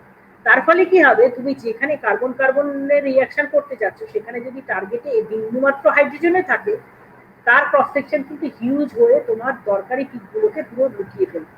সেটা এখানে উনি সেটাই দেখিয়েছেন যে বিভিন্ন রকম ভাবে হাইড্রোজেনের সঙ্গে করা যে এই যে পিকগুলো, এগুলো এত স্ট্রং যে রিয়েলি এই যে নীল আর সবুজ বাক্সের মধ্যে হচ্ছে যেগুলো হচ্ছে তোমার পিক অফ ইন্টারেস্ট, সেগুলো একদম দেখাই যাচ্ছে না এই অন্যান্য হাইড্রোজেনের সঙ্গে রিয়াকশনে ড্রপের জন্য। সেই জন্য টার্গেটের পিওরিটি খুব ইম্পর্টেন্ট। আমরা সেই জন্য এই ধরনের ইমপ্লান্টেড টার্গেট বানিয়েছি। 14 নাইট্রোজেন, নিয়ন 22, ম্যাগনেসিয়াম 24 আর অক্সিজেন 16 আমাদের ইনস্টিটিউটের একটা আইসোটোপ সেপারেটর আছে, টিএফআর এর একটা ইসিআর মেশিন আছে সেইটা থেকে, আর আইইউএসির একটা ইমপ্লান্টেড ফেসিলিটি আছে দিল্লি, সেইখান থেকে অনেকগুলো জায়গার সঙ্গে কোলাবোরেট করে আমরা এই টার্গেটগুলো বানিয়েছি। তার একটা টার্গেট দিয়ে আমরা অলরেডি একটা ফিজিক্সের কাজও করেছি, সেটা পাবলিশ হচ্ছে শিগগিরই। এবং সেই টার্গেটগুলো খুব ইন্টারেস্টিং। এই টার্গেটগুলো বোঝার জন্য অনেক কাজ করতে হয়, মানে টার্গেটগুলোরও প্রত্যেকটা টার্গেট এক একটা চ্যালেঞ্জ। এই টার্গেটটার জন্য আমাদের অনেক কাজ করতে হয়েছে, অনেক সিমুলেশন করতে হয়েছে, এবং সেটা করতে গিয়ে মেটেরিয়াল সায়েন্স এবং ইমপ্লান্টেশন ইত্যাদির অনেক কিছু জিনিস আমরা শিখতে পেরেছি। কিছু জিনিস শিখেছি, যে কিছু জিনিস এখনো শেখা বাকি, এবং বুঝতে পেরেছি যে এগুলোতে আরো অনেক নতুন কাজ করার সুযোগ আছে। ব্যাকগ্রাউন্ড সাপ্রেশন যেটা বলছিলাম, যে এটা তোমাদের আমি শুনলাম কদিন আগে কেউ একটা বললেন তোমাদের এখানকার টকে, যে ব্যাকগ্রাউন্ড রেডিয়েশন, এখানে তোমাদের হেলথ ফিজিক্স কেউ একজন টক দিচ্ছিলেন, তিনি ব্যাকগ্রাউন্ড গামা স্পেকট্রামের ব্যাকগ্রাউন্ড রেডিয়েশন নিয়ে কথা বলেছিলেন। আমাদের সমস্ত কিছুতে কিন্তু ব্যাকগ্রাউন্ড রেডিয়েশন আছে। আমাদের এই দেয়াল থেকে ব্যাকগ্রাউন্ড রেডিয়েশন আছে, কসমিকরে তো বাদই দাও। আমাদের দেয়াল, এই চুন থেকে পটাশিয়াম, রেডিয়াম, থোরিয়াম সিরিজের রেডিয়েশন আসে। এছাড়া ম্যানমেড যেসব সোর্সে, যেসব বিভিন্ন রকম জায়গায় রেডিও আইসোটোপ ব্যবহার করা হয়, তার থেকে খুব সামান্য পরিমাণে রেডিয়েশন পাওয়া যায়। এটা দেখো, আমি আজকেই একটু আগে 1 ঘন্টা আগে আমার ল্যাব থেকে ছবিটা তুলে আনলাম। আমার একটা ছোট্ট রেডিয়েশন মিটার আছে, সেটা হচ্ছে যে 0.20 মাইক্রোসিভার্ট হচ্ছে আমার নর্মাল রুম ব্যাকগ্রাউন্ড। ঠিক আছে, সেটা হচ্ছে কোনো সোর্স বসানো নেই, কিছু নেই, সেটাতে এইরকম ধরনের একটা রেডিয়েশন আছে। এবং তুমি বুঝতেই পারছো, সেটা কালকেও বোধহয় কথা হচ্ছিল, বলছিলেন যিনি টক দিচ্ছিলেন, যে পারমিসিবল লিমিট কিন্তু মিলিসিভার্টে, আর এটা হচ্ছে 0.20 মাইক্রোসিভার্ট। কাজে ঘরে রেডিয়েশন থাকলেও এইটা যেমন একটা রুম ব্যাকগ্রাউন্ডের ছবি, বুঝতে পারছো, কোনো সোর্স নেই, কিন্তু জাস্ট দেয়ালের সামনে ডিটেক্টর বসালে এই পরিমাণে গামা রেডিয়েশন দেখা যায়। এবং সেই জন্য রেডিয়েশন নিয়ে তো ভয়ের কিছু নেই, সারাক্ষণে আমরা রেডিয়েশন খাচ্ছি এবং সেই রেডিয়েশন অধিকাংশটাই। এবং মজার এখানে একটা ছোট্ট মজা আছে এই ছবিটায়, সেটা হচ্ছে দেখো একটা রানী কালারের কার্ভ দেখছো, একটা নীল রঙের রয়েছে। এইখানে দেখো এই রানী কালারের প্লটটা হচ্ছে আমরা একটা গামা ল্যাবে যেখানে আমরা রেগুলার কাজ করি সেইখানে নিয়েছিলাম, আর একটা হচ্ছে খালি ঘরে নিয়েছিলাম নীল রঙের কার্ভটা। উপরের দিকে যদিও দেখা যাচ্ছে যে রানী কালারের কার্ভটা হয়তো একটু বেশি কাউন্ট দেখাচ্ছে, কিন্তু নিচের দিকে ইন্টারেস্টিংলি যেটা গামা ল্যাব সেখানে রেডিয়েশন কম। এটা কি করে হলো, সেটা ভাবতে গিয়ে দেখলাম যে আসলে গামা ল্যাবের আমাদের দেয়ালের কাছে প্রচুর আলমারি রাখা আছে, সেগুলো হচ্ছে শিল্ডিং এর কাজ করেছে। তার ফলে দেয়াল থেকে যেসব রেডিয়েশন আসছিল ওই আলমারিটা লো এনার্জি পার্টটাকে কেটে দিয়েছে, তার ফলে আমাদের ল্যাবে গামা ল্যাবে লো এনার্জি রেডিয়েশনটা কম খালি ঘরে। এবার আমরা এই ধরনের রেডিয়েশন মেজারমেন্ট করেছি, আমাদের যে অ্যাক্সিলেটার ফেসিলিটি হচ্ছে সেটা আমি রিসেন্টলি আমরা এটা পাবলিশ করছি। সেটা হচ্ছে ফ্রেনা বলে যে আমাদের যে অ্যাক্সিলেটার হচ্ছে প্রচন্ড হাই কারেন্টের একটা অ্যাক্সিলেটার, তার বিশাল বড় একটা বাড়ি বানানো হয়েছে যেখানে অ্যাক্সিলেটার হল, বিম হল আছে, এবং রেডিয়েশন যাতে বাইরে কোথাও এফেক্ট না করে সেই জন্য 1200 মিলিমিটার থিক, মানে 120 থিক কংক্রিট ওয়াল দিয়ে ওটাকে বাউন্ড করা আছে। 1.2 মিটার থিক কংক্রিট ওয়াল দিয়ে বাড়িটাকে ঘেরা আছে। আমরা বিভিন্ন জায়গায় ডিটেক্টর বসিয়ে তার রেডিয়েশন দেখেছি। দেখে আমরা দেখেছি যে চারপাশের তুলনায় এখানে ভেতরে রেডিয়েশন অনেক কম, তার ফলে আমাদের কাজ করতে কোনো অসুবিধা হবে না। এছাড়াও হচ্ছে যে শুধু যে ব্যাকগ্রাউন্ডে দেয়াল থেকে আসে তা না, ডিটেক্টর নিজে যে ডিটেক্টর দিয়ে মাপবো সেই ডিটেক্টরের নিজের থেকেও অনেক ভেরিয়েশন আসে। যেমন একটা বিজিও ডিটেক্টরের মধ্যে আমরা কাজ করছিলাম, তাতে তো ঠিক আছে ভিডিওর ভেতরে ঢোকানোর ফলে গামা রেডিয়েশনের ব্যাকগ্রাউন্ডের লেভেল নেমে গেছে, দেখো কালোর থেকে লালটা অনেক নিচে, কিন্তু দেখো কয়েকটা এক্সট্রা পিক রয়েছে যেগুলো কিন্তু আগেরটাতে ছিল। এইটা কিন্তু এসেছে হচ্ছে বেবিস ফাটের থেকে। কাজে যে ডিটেক্টর ব্যবহার করবো সেই ডিটেক্টরও যেমন পিওর মেটেরিয়ালে হয়, তাতেও যেন কোনো রেডিয়েশন না থাকে সেটাও আমাদের দেখতে হবে। এটা নিয়েও আমরা রিসেন্টলি একটা কাজ করেছি, সেটা দীপায়ন চট্টোপাধ্যায় কদিন আগে তোমাদের এখানে টক দিয়েছিল, ওর সঙ্গে আমরা কাজটা করেছি। সেটা হচ্ছে ল্যান্থানাম ক্লোরাইড কিছু ডিটেক্টর পাওয়া যায়, ডিটেক্টরগুলি খুবই ভালো, কিন্তু সমস্যা হচ্ছে ওর মধ্যে কিছু বিটা আর আলফা কন্টামিনেশন থাকে, তার ফলে কিছু সোর্স না দিয়ে স্পেকট্রামটা এতখানি দিয়ে থাকে যেখানে কোনো সোর্স বসানোই না। তা আমরা যেটা করেছি, আমরা কিছু নতুন টেকনিক দিয়ে এই দুটো রেডিয়েশনকে কমিয়ে ফেলে যাতে এই এত বড় হিউজ ব্যাকগ্রাউন্ডটা কমে এখন এই নীল রঙের এই যে এইটা হচ্ছে অ্যাকচুয়ালি আমাদের এখন নতুন যে স্পেকট্রাম, মানে এই যে রানী কালারটা হচ্ছে বিটা এবং আলফা সরানোর পরে। তার ফলে এই অবস্থায় আমরা যদি এখন কোনো অ্যাস্ট্রোফিজিক্সে মেজারমেন্ট করি আমার মনে হয় আমাদের কাজটা অনেক সহজ হবে। এছাড়াও অ্যানালিসিসের অনেক নতুন নতুন টেকনিক আমাদের তৈরি করতে হয়, ভাবতে হয়, চিন্তা করতে হয় যে এভাবে যদি না করে অন্য কোনো ভাবে করা যায় কিনা। সে ধরনের জিনিসও আমরা কিছু কাজ করেছি, যেগুলো এটা ডিটেল বলতে গেলে তোমাদের ভালো লাগবে না। সেই রকম কিছু কাজও আমরা রিসেন্টলি করেছি এবং করে দেখেছি যে আজকাল ডিজিটাইজারে লোকে কাজ করছে, তা দিয়ে অনেক নতুন নতুন সুন্দর সুন্দর জিনিস করা যায়। এবার আমি আসি ফিজিক্স বলে, আমার একটু সময় বেশি লাগবে, আর মিনিট 10 যদি দেন আমাকে একদম সমস্যা নেই ম্যাডাম। হ্যাঁ ঠিক আছে। এবারে আমি ফিজিক্স বলে যাই। আমরা একটা ফোটন রেজোনেন্স ক্যাপচার রিঅ্যাকশন করেছি গামা স্পেকট্রোস্কোপি দিয়ে ওই ইমপ্লান্টের টার্গেট। যেটা বলছিলাম যে দেখো যত এনার্জি কমবে তত ক্রস সেকশন শার্পলি ফল করে, যেটা আগের ছবিতেই দেখালাম। এই ডটেড কার্ভের মতো কার্ভটা দেখেছিলাম, কিন্তু রিয়েল ক্ষেত্রে অনেক ক্ষেত্রেই হয় শুধু কার্ভটা কিন্তু স্মুথলি ফল করে না, তার মধ্যে অনেক এরকম শার্প রেজোন্যান্সেস থাকে, এগুলোকে বলে রেজোন্যান্স।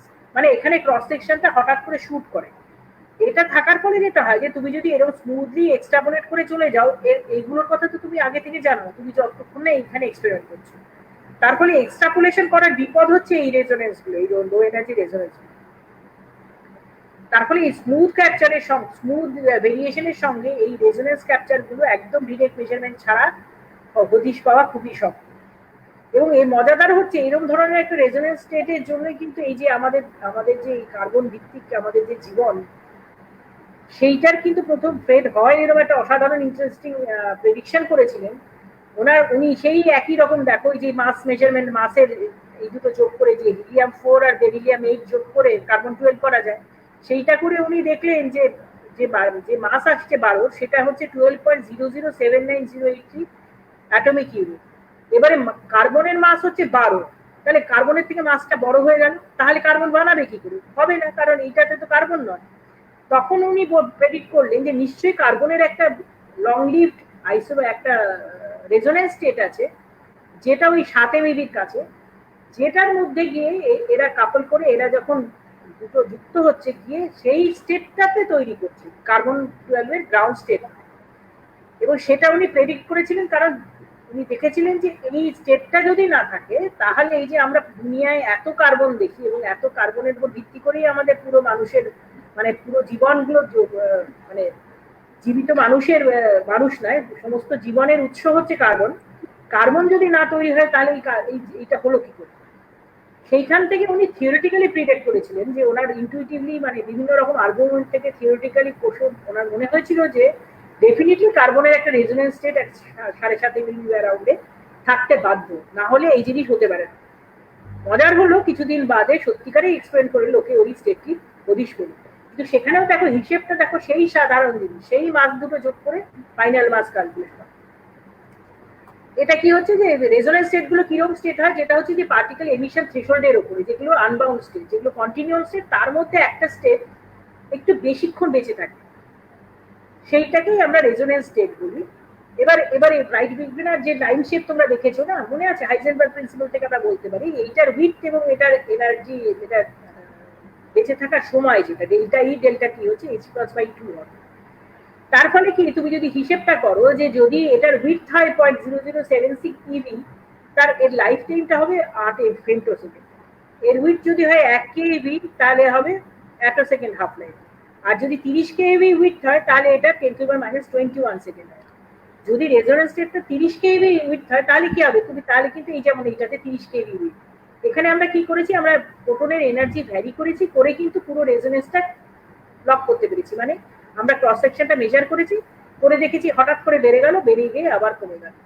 এইটা তার থেকে একটু সরু, এটা 1 keV কাছাকাছি উইথ, সেটাকে কিন্তু সেটাও ওইরকম ভাবে করেছি, সেটা সেই জন্য উঠেছে, হঠাৎ করে ক্রস সেকশনটা বেড়ে গেছে আবার নেমে এসেছে। তার ফলে যেগুলোর এনার্জি উইথ একটু বড় সেগুলো কিন্তু আমরা প্রোটন এনার্জি স্ক্যান করে সেই রেজোনেন্স স্টেটগুলো দেখতে পাচ্ছি। কিন্তু আমরা যে স্টেটটা দেখেছি সেই স্টেটটা কিন্তু একটা নাইট্রোজেন 14 পি গামার স্টেট, সেটা কিন্তু একটা রেজোনেন্স স্টেট, খুব ইম্পর্টেন্ট রেজোনেন্স স্টেট, যেটা প্রচুর এক্সপেরিমেন্ট হয়েছে কিন্তু এখনো লোকে খুব ভালো করে এটার সম্বন্ধে হদিশটা পায়নি। কিন্তু এর ক্ষেত্রে এর রেজোনেন্সটা হচ্ছে, এর উইথটা হচ্ছে, এর এনার্জি উইথটা খুবই ছোট। তার ফলে এটার জন্য আমাদের যেটা করতে হবে, এটা দিয়ে life time of the state মাপতে হয়। সেটা কিভাবে মাপি সেটা একটা শক্ত ব্যাপার, অত জটিলতায় আমি যেতে পারছি না, কিন্তু আমরা এই নিউক্লিয়াসটা আমরা স্টাডি করেছি, করে আমরা এই যে পার্টিকুলারলি সাব থ্রেশহোল্ড, কারণ এটা হচ্ছে তোমার পার্টিকেল এমিশন থ্রেশহোল্ড, তার নিচের একটা স্টেটের একটা লাইফ টাইম আমরা বার করেছি। এই কাজে আমরা ওই ইমপ্লান্টের টার্গেট ব্যবহার করেছিলাম, এবং আমরা দেখেছিলাম শুধু ইমপ্লান্টের টার্গেট করতে গিয়ে যে এখানে কিন্তু আরো কিছু কাজের সুযোগ আছে, যেখানে হচ্ছে যে নিউক্লিয়াস স্টপিং পাওয়ার, মানে যেটা কন্ডেন্সার লোকেদের ইম্পর্টেন্ট কাজ হতে পারে, খুব দরকারি কাজ হতে পারে, খুব লো এনার্জি আয়নের জন্য স্টপিং পাওয়ারটা জানতে পারলে আমাদের খুব ভালো হয়। আমরা এটা থেকে লেভেলের লাইফ টাইম, যেহেতু এটার এনার্জি উইথটা খুব ছোট, এটার লাইফ টাইম আমরা মেজার করেছি, করে সেই ফেমটোসেকেন্ড অর্ডারের লাইফ টাইম আমরা বার করতে পেরেছি, এবং তার সঙ্গে আমরা কিছু থিওরিটিক্যাল ক্যালকুলেশনও করেছি, করে কিন্তু আমরা সেটা অলরেডি এটার পাবলিকেশনের জন্য অ্যাকসেপ্টেড হয়ে গেছে ফিজিক্যাল রিভিউতে। আমরা মনে করছি এই ধরনের কাজ আরো করার সুযোগ আছে, এবং থিওরিটিক্যালি আরো উইক যে রেজোনেন্স যেগুলো এখনো লোকে দেখতে পাইনি সেগুলো কিন্তু থিওরিটিক্যালি প্রেডিক্ট করার সুযোগও আছে, যেগুলো আমরা ভবিষ্যতে করবো বলে ঠিক করেছি। এছাড়াও আমরা কিছু থিওরিটিক্যাল কাজ করি, যেটা হচ্ছে হেভি নিউক্লিয়াসে, যেটা দেখালাম না আর্ট প্রসেসে, যেহেতু আমাদের এখানে আরআইবি ফেসিলিটি নেই, রেডিও অ্যাক্টিভ আয়ন বিম নেই, তার ফলে ওই ধরনের নিউক্লিয়াস এখানে পপুলেট করা সম্ভব না, শক্ত। আর কিছু করা যায় ফিশন থেকে, স্পন্টিনিয়াস ফিশন সোর্স থেকে করা যায়, কিন্তু অধিকাংশ স্টাডি করতে হলে আরআইবি, রেডিও অ্যাক্টিভ আয়ন বিম লাগবে। আমরা এই রিজিয়নে অনেকদিন ধরে কাজ করছি শেল মডেল থেকে, এবং তার থেকে আমরা অনেক নতুন প্রেডিকশনও করেছি। আমাদের প্রেডিকশনের উপর ভিত্তি করে বেশ কিছু এক্সপেরিমেন্ট হয়েওছে, আরো নতুন এক্সপেরিমেন্ট লোকে প্রপোজ করছে, সেই জন্য এই কাজগুলো খুবই দরকারি। এরপরে আমি যেটাতে যাবো খুব সাধারণ গল্প কথা মতোই, আমাদের এই ফ্রেনাতে কাজ করবো বলে আমরা কিছু ছোট চেম্বার বানিয়েছি। সেটাতে দেখো যারা কাজ করেছে সব আমার ছোট ছোট ছাত্রছাত্রীরা, আমরা এরকম একটা, বিকজ যেটা আমি বলছিলাম না যে we lead very high current, এবং হাই কারেন্ট মানে কিন্তু কারেন্টটা যখন পড়বে না টার্গেটে প্রচন্ড গরম হয়ে যায়, প্রচন্ড তাপ উৎপন্ন হয়। সেই জন্য আমাদের জল দিয়ে ঠান্ডা করতে হয়। সেই জন্য আমরা একটা প্ল্যান করেছি যে প্ল্যান্টের মধ্যে জল চালিয়ে এটাকে ঠান্ডা করা হবে, জল চালিয়ে এটাকে ঠান্ডা করা হবে। সেইটা আমরা করেছি, করে টেস্ট করা হয়েছে। এই দেখো সেই ফ্ল্যাঞ্চটা আমরা করেছি, এর মধ্যে দিয়ে ওই যে বাটির মতন জায়গাটা, এর মধ্যে দিয়ে জল, একটা ছোট্ট পাম্প দিয়ে আমরা জল চালিয়ে এটাকে ঠান্ডা করেছি। এছাড়া এই দেখো বালতি থেকে জল দিয়ে জলটা গিয়ে এটাকে ঠান্ডা করছে, থার্মোমিটার দিয়ে টেম্পারেচার দেখছি যে সত্যি কমেছে কিনা। এছাড়া একটা থার্মোইলেকট্রিক কুলার দিয়েও আমরা চেষ্টা করেছিলাম ঠান্ডা করতে। এগুলো জাস্ট দেখানোর জন্য। এরপরে আরেকটা কথা যেটাতে আসবো সেটা হচ্ছে যে আমার সবসময় চিন্তা হয় যে আমরা যেসব নিউক্লিয়াস এক্সপেরিমেন্ট বা যেসব জিনিস বলি সেগুলো ইউজুয়ালি বড় ল্যাবের পক্ষে সম্ভব, মানে এর অধিকাংশই এত দামি এবং এত বেশি সফিস্টিকেটেড। ছোট ছোট ইউনিভার্সিটি বা কলেজে ছোট ছোট ল্যাবে কিন্তু এই ধরনের ইনস্ট্রুমেন্ট পাওয়া এবং তাই দিয়ে ছাত্রছাত্রীদের কাজ করানো খুব শক্ত। সেই জায়গা থেকে আমরা কিছু ছোট কাজ করেছিলাম, করে দেখেছিলাম, কিন্তু সেটারও কিন্তু আমরা ভালো মতো মন দিয়ে করলে আরো কিছু সুযোগ আছে। আমি জানি না আমি রিটায়ার করবো শিগগিরই, পরে যদি এর উপর কিছু করতে পারি, আমি জানি না করতে পারবো কিনা। যেমন তার মধ্যে একটা, যেমন ধরো একটা ছোট কাজ আমরা করেছিলাম, সেটা হচ্ছে সব জায়গায় একটা ডিজিটাল অসিলোস্কোপ পাওয়া যায়, কিন্তু একটা সোডিয়াম আয়নের ডিটেক্টর অনেক ল্যাবেই আছে, কিন্তু ভালো ডেটা অ্যাকুইজিশন ইত্যাদি কিন্তু অনেকেরই থাকে না। আমরা যেটা করেছিলাম ডিজিটাল অসিলোস্কোপ দিয়ে ডেটা নিয়ে সেটা দিয়ে অনেক time of flight measurement, energy spectroscopy করা তো বটেই, টাইম অফ ফ্লাইট, পালসের ডিসক্রিমিনেশন সবকিছু একটা ডিজিটাল অসিলোস্কোপ আর একটা ডিটেক্টর হলেই হয়। সেগুলো আমরা করে দেখেছিলাম এবং স্টুডেন্টদের সঙ্গে কাজটা খুব অ্যাপ্রিসিয়েটেড হয়েছিল। এছাড়া আরেকটা কাজ করেছিলাম, সেটা হচ্ছে ছোট সস্তা ফটো ডায়েট দিয়ে কাজ করা। দেখো 200-300 টাকায় ফটো ডায়েট কিনতে পাওয়া যায়, এই যে BPW21 বা এই যে VTB এই নাম্বারের বা সিলিকন পিন ডায়েট, এই ধরনের ডিটেক্টর গুলো, এগুলো হচ্ছে জাস্ট ফটো ডায়েট, মানে যেটাতে ভোল্টেজ দিলে আলো হয়, হ্যাঁ, সেই ধরনের ফটো ডায়েট দিয়ে কিন্তু আমরা দেখেছিলাম যে তার যদি তুমি এই জানলার উপরে একটা ঢাকনা থাকে, বেসিক্যালি এগুলো হচ্ছে সিলিকন ওয়েফার্স, তুমি কিন্তু এটাকে খুব চমৎকার আলফা ডিটেক্টর হিসেবে ব্যবহার করতে পারো। এবং দেখতে পাচ্ছ এই পালস গুলো কিন্তু আলফার পালস, আমরা আলফা সোর্স দিয়ে টেস্ট করে দেখেছি। Even with this very cheap detector you can use it as a very nice alpha detector.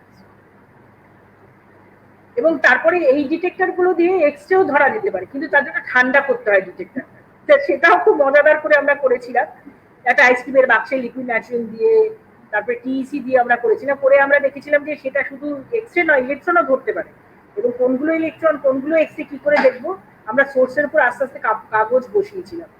এবং সেটা তোমরা দেখলে বুঝতে পারবে কিনা জানি না। দেখো এই যে এই সবুজ গ্রাফটা, যে তাতে দেখো এই দুটো সবুজ পিক খুব ইন্টেন্স।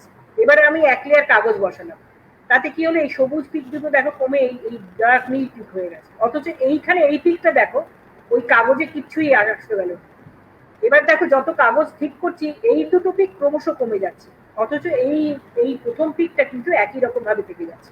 এ থেকেই প্রমাণ হচ্ছে এইগুলো হচ্ছে ইলেকট্রনের পিক, যেটা আমরা আগেই বলেছিলাম না যে একটা ছোট্ট প্লাস্টিকের শীট দিলে ওটা থেমে যাবে, অথচ এক্সট্রা কিন্তু থামবে না। তো এ ধরনের ছোটখাটো কাজ খুবই ভালোভাবে করা যায়। আরেকটা জিনিস যেটা আমি করতে শুরু করেছিলাম, করে উঠতে পারিনি, সেটা হচ্ছে লোকের স্মার্টফোনের যে সিমস ক্যামেরা আছে না, স্মার্টফোনের যে ক্যামেরা আছে, সেই ক্যামেরা দিয়ে কিন্তু লোকে জিএম কাউন্টার হিসেবে লোকে ব্যবহার করছে।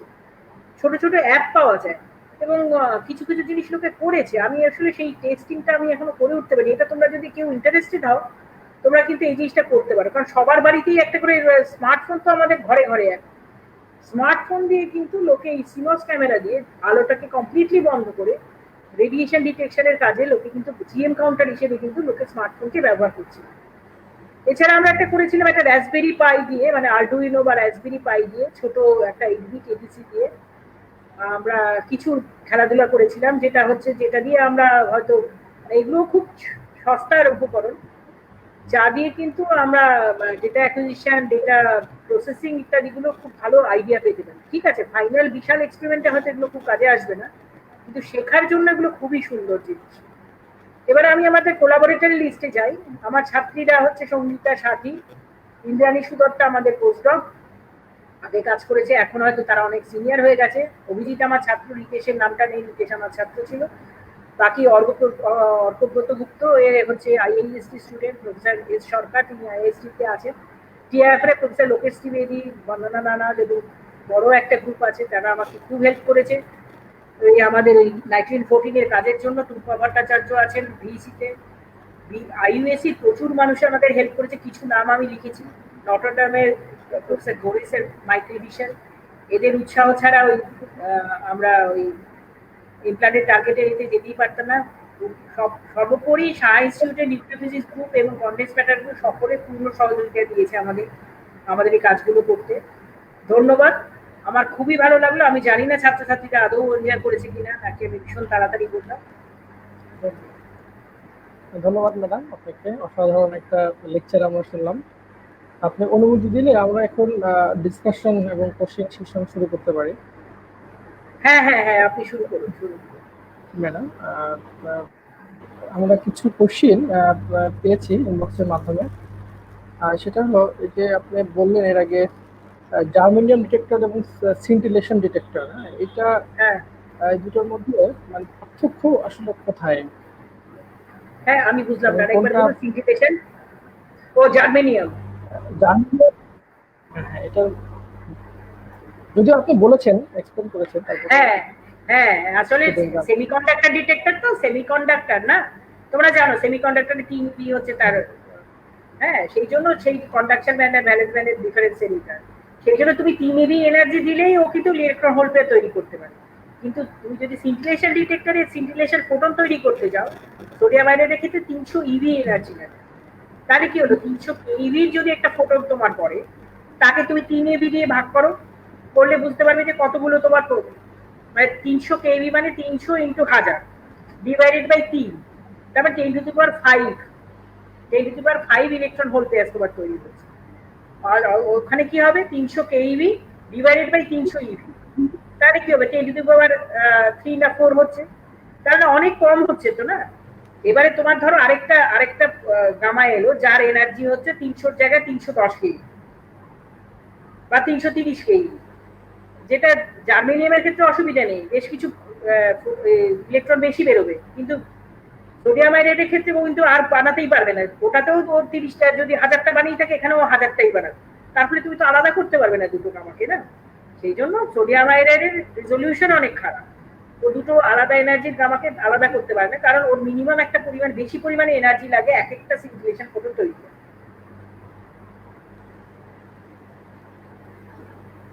বোঝাতে পারলাম আমি জানি না। Thank you madam. জি জি ম্যাডাম, আপনি এর আগে একটা বিষয় বলেছেন যে আমরা জানি যে স্টারে আমরা সর্বোচ্চ ফিউশনের মাধ্যমে আয়রন পাচ্ছি, তার পরবর্তী নিউক্লিয়াস গুলো আমরা বিভিন্ন নিউট্রন ক্যাপচারে। তো ওই নিউট্রনের এনার্জিটা কেমন হবে? একটা প্রশ্ন এরকম এসেছে যে ওদের এনার্জি, ওই নিউট্রনগুলোর এনার্জি কোনো লিমিট আছে কিনা?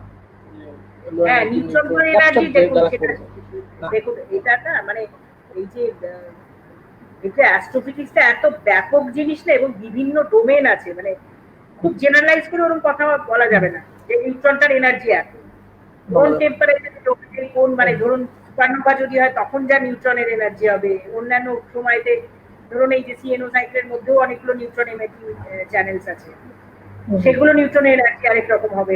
কাজে ওখানে এতটা জেনারেলাইজ করে আমি বলতে পারবো না, মানে একটা বড় রেঞ্জ আছে, বিভিন্ন পরিপ্রেক্ষিতের উপর নির্ভর করে এনার্জি গুলো ভ্যারি করবে।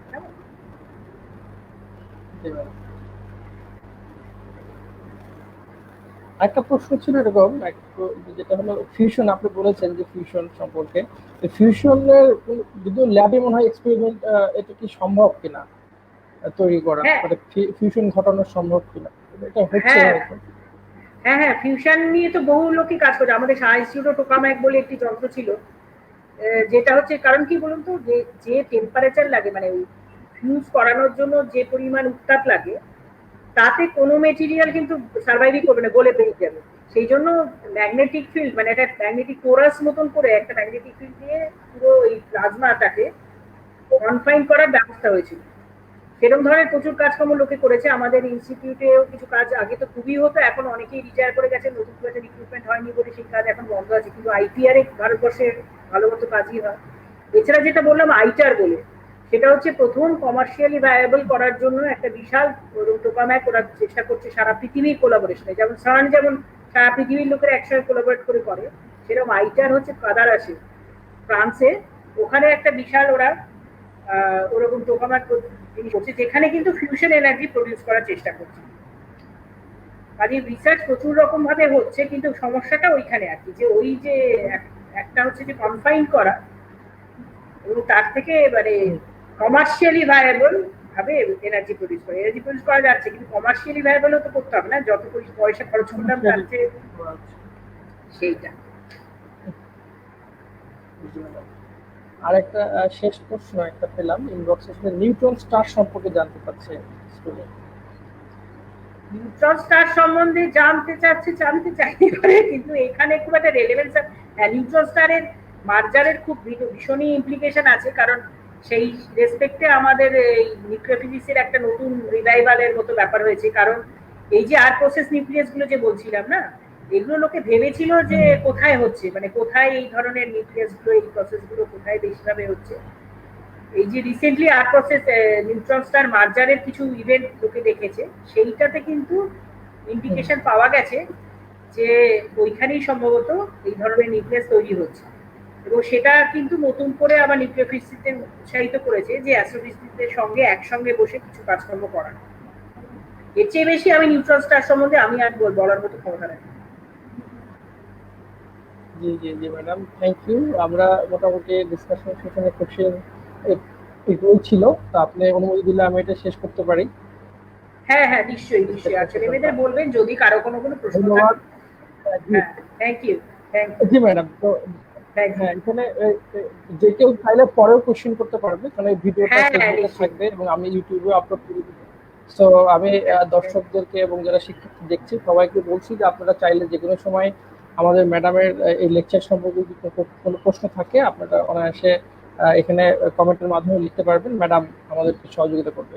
আর ম্যাডামকে আবার আমি ধন্যবাদ জানাচ্ছি আমাদের পাবনা বিজ্ঞান ও প্রযুক্তি বিশ্ববিদ্যালয়ের পদার্থবিজ্ঞান বিভাগের পক্ষ থেকে, যে এত ব্যস্ততার মধ্যেও আজকে যদি অফিসে থাকা অবস্থায় সে আমাদেরকে সময় দিয়েছে, তার জন্য আমরা অনেক কৃতজ্ঞ। আমাদের মাঝে আমাদের একজন শিক্ষক জয়েন করেছে জগন্নাথ বিশ্ববিদ্যালয়ের, ডক্টর নূর আলম আবদুল্লাহ স্যার। স্যার কি শুনতে পাচ্ছেন? হ্যাঁ শুনতে পাচ্ছি, আমি একটু এটা লাগিয়ে নিই। স্যার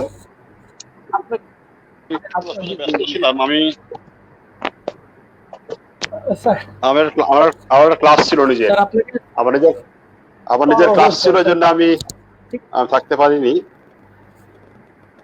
আচ্ছা স্যার, আপনাকে স্বাগতম স্যার আমাদের আজকে। থ্যাংক ইউ স্যার, আপনি ম্যাডামের সাথে কথা বলুন। না, আমি আসলে মাঝখানে একটুখানি শুনতে পেরেছি, আসলে আমার ইচ্ছে ছিল পুরোটা শোনার, আমার নিজের ক্লাস ছিল, আমার ইউনিভার্সিটিতে ক্লাস ছিল, আমার ক্লাসে থাকতে হয়েছিল, এই জন্য আমি খুব সরি, আমি থাকতে পারিনি। যাক, আমিও ধন্যবাদ দিই আপনাদের ধন্যবাদ দিই, এরকম একটা সুযোগ আমাকে দিয়েছেন। আশা করি যোগাযোগ রাখবেন, আমার কোনো অসুবিধা নেই, আমি খুব খুশি হব আপনারা যদি আমার কোনোভাবে আমি কোনো কাজে আসতে পারি আপনাদের। বা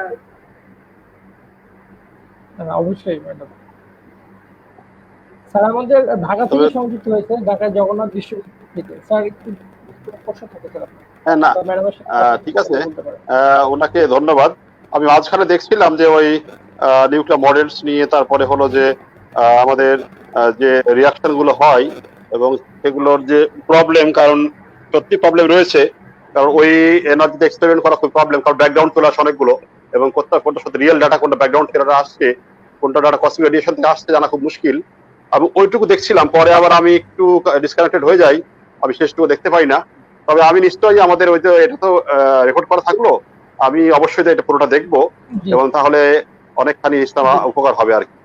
তা আপনাকে অসংখ্য ধন্যবাদ, আপনি কষ্ট করে আমাদের যে পাবনা বিশ্ববিদ্যালয়ে আপনি আমাদের সকলের জন্য, বিশেষ পাবনা বিশ্ববিদ্যালয়ের জন্য আপনি এই যে কষ্ট করে এই কোভিড-19 কালীন সময়ে একটা লম্বা বক্তব্য দিলেন, এবং নিউক্লিয়ার অ্যাস্ট্রোফিজিক্স নিয়ে আমরা আপনার কাছে কৃতজ্ঞ থাকলাম। জি জি স্যার, আপনাকেও ধন্যবাদ। আপনিও ব্যস্ত ক্লাস নিতে আমাদের সাথে সংযুক্ত হয়েছেন। মাঝে আমি দেখেছি আপনি ছিলেন আমাদের সাথে, তো আমি পরে আর পেলাম না, ভাবলাম যে হয়তো আপনি হয়তো ক্লাসে গেছেন। তো তারপরে আপনাকে অনেক ধন্যবাদ যে যে আপনি যে যখনই এটা আমি পোস্টার শেয়ার করেছি তখনই আপনি ইন্টারেস্ট শো করেছিলেন এবং আজকে প্রায় পুরোটা সময় ছিলেন, এই জন্য স্যার আপনার প্রতি আমাদের কৃতজ্ঞতা স্যার। এবং ম্যাডামকে আমি বলে রাখি যে আমাদের স্যারও কিন্তু আমাদের এই ওয়েবিনারের শুরুতে স্যার একটা লেকচার দিয়েছিল এই নিউক্লিয়ার ফিজিক্সের উপরে। Thank you. তো স্যারকে আপনাকে ধন্যবাদ স্যার, আপনি ভালো থাকবেন এবং আশা করি আমাদেরকে এভাবে ইন্সপায়ার দিয়ে যাবেন। এবং ম্যাডামকেও আমি শেষে ধন্যবাদ জানাচ্ছি যে আমরা পাবনা বিজ্ঞান ও প্রযুক্তি বিশ্ববিদ্যালয়ের সকলেই আপনার প্রতি কৃতজ্ঞ যে আপনি এই কোভিড বিশ্ব করোনা মহামারীর সময় আপনি আমাদেরকে এই সময় দিলেন আমাদের ছাত্রছাত্রীদের কথা চিন্তা করে। আসলে আমাদের যেটা উদ্দেশ্য সেটা হলো ছাত্রছাত্রীরা যাতে পড়াশোনার মধ্যে থাকতে পারে, আর পদার্থবিজ্ঞান একটা মৌলিক সাবজেক্ট, এখানে এটার প্রতি ভালোবাসা আমাদের জন্মাতে হবে। আমাদের পরবর্তী জেনারেশন আমরা যারা আছি তাদের আপনারা যে জায়গায় নিয়ে গিয়েছিলেন, আমাদের পরবর্তী জেনারেশন আমাদেরও উচিত এই বিজ্ঞানটাকে আসলে আকর্ষণীয় করে আমাদের মধ্যে বা আমাদের পরবর্তী যারা আছে তাদের মধ্যে গড়ে মানে পৌঁছায় দেওয়া। তো এই যে আমরা ছোট্ট প্রয়াস নিয়েছি, আমরা এই যে ওয়েবিনারের মাধ্যমে আমাদের একটা ছোট্ট প্রয়াস যে দেশের এবং দেশের বাইরে যারা নামকরা পদার্থবিজ্ঞানী তাদের সাথে ছাত্রছাত্রীদের একটা যে যোগাযোগের একটা মাধ্যম আমরা তৈরি করার চেষ্টা করছি, সেই চেষ্টাতে যারা আমাদেরকে সহযোগিতা করছেন এবং আপনারা যারা স্পিকাররা যারা এত ব্যস্ত এবং বড় বড় বিজ্ঞানী যারা আপনারা ব্যস্ত পরেও আমাদেরকে সময় দিচ্ছেন পরবর্তী জেনারেশনের কথা চিন্তা করে, আপনাদেরকে অনেক অনেক ধন্যবাদ। ভালো থাকবেন ম্যাডাম এবং স্যার। আশা করি ভবিষ্যতে আমরা আপনাকে কাছে পাবো আমাদের এই ছাত্রছাত্রীদের কথা চিন্তা করে। ভবিষ্যতে অবশ্যই আপনারা আবার আমাদেরকে সময় দিবেন, সে আশা ব্যক্ত করে আজকের মতো শেষ করছি। ধন্যবাদ সবাইকে, ভালো থাকবেন এবং সুস্থ থাকবেন এবং করোনাকালীন সময় স্বাস্থ্যবিধি মেনে চলবো আমরা সবাই। তো ধন্যবাদ সবাইকে।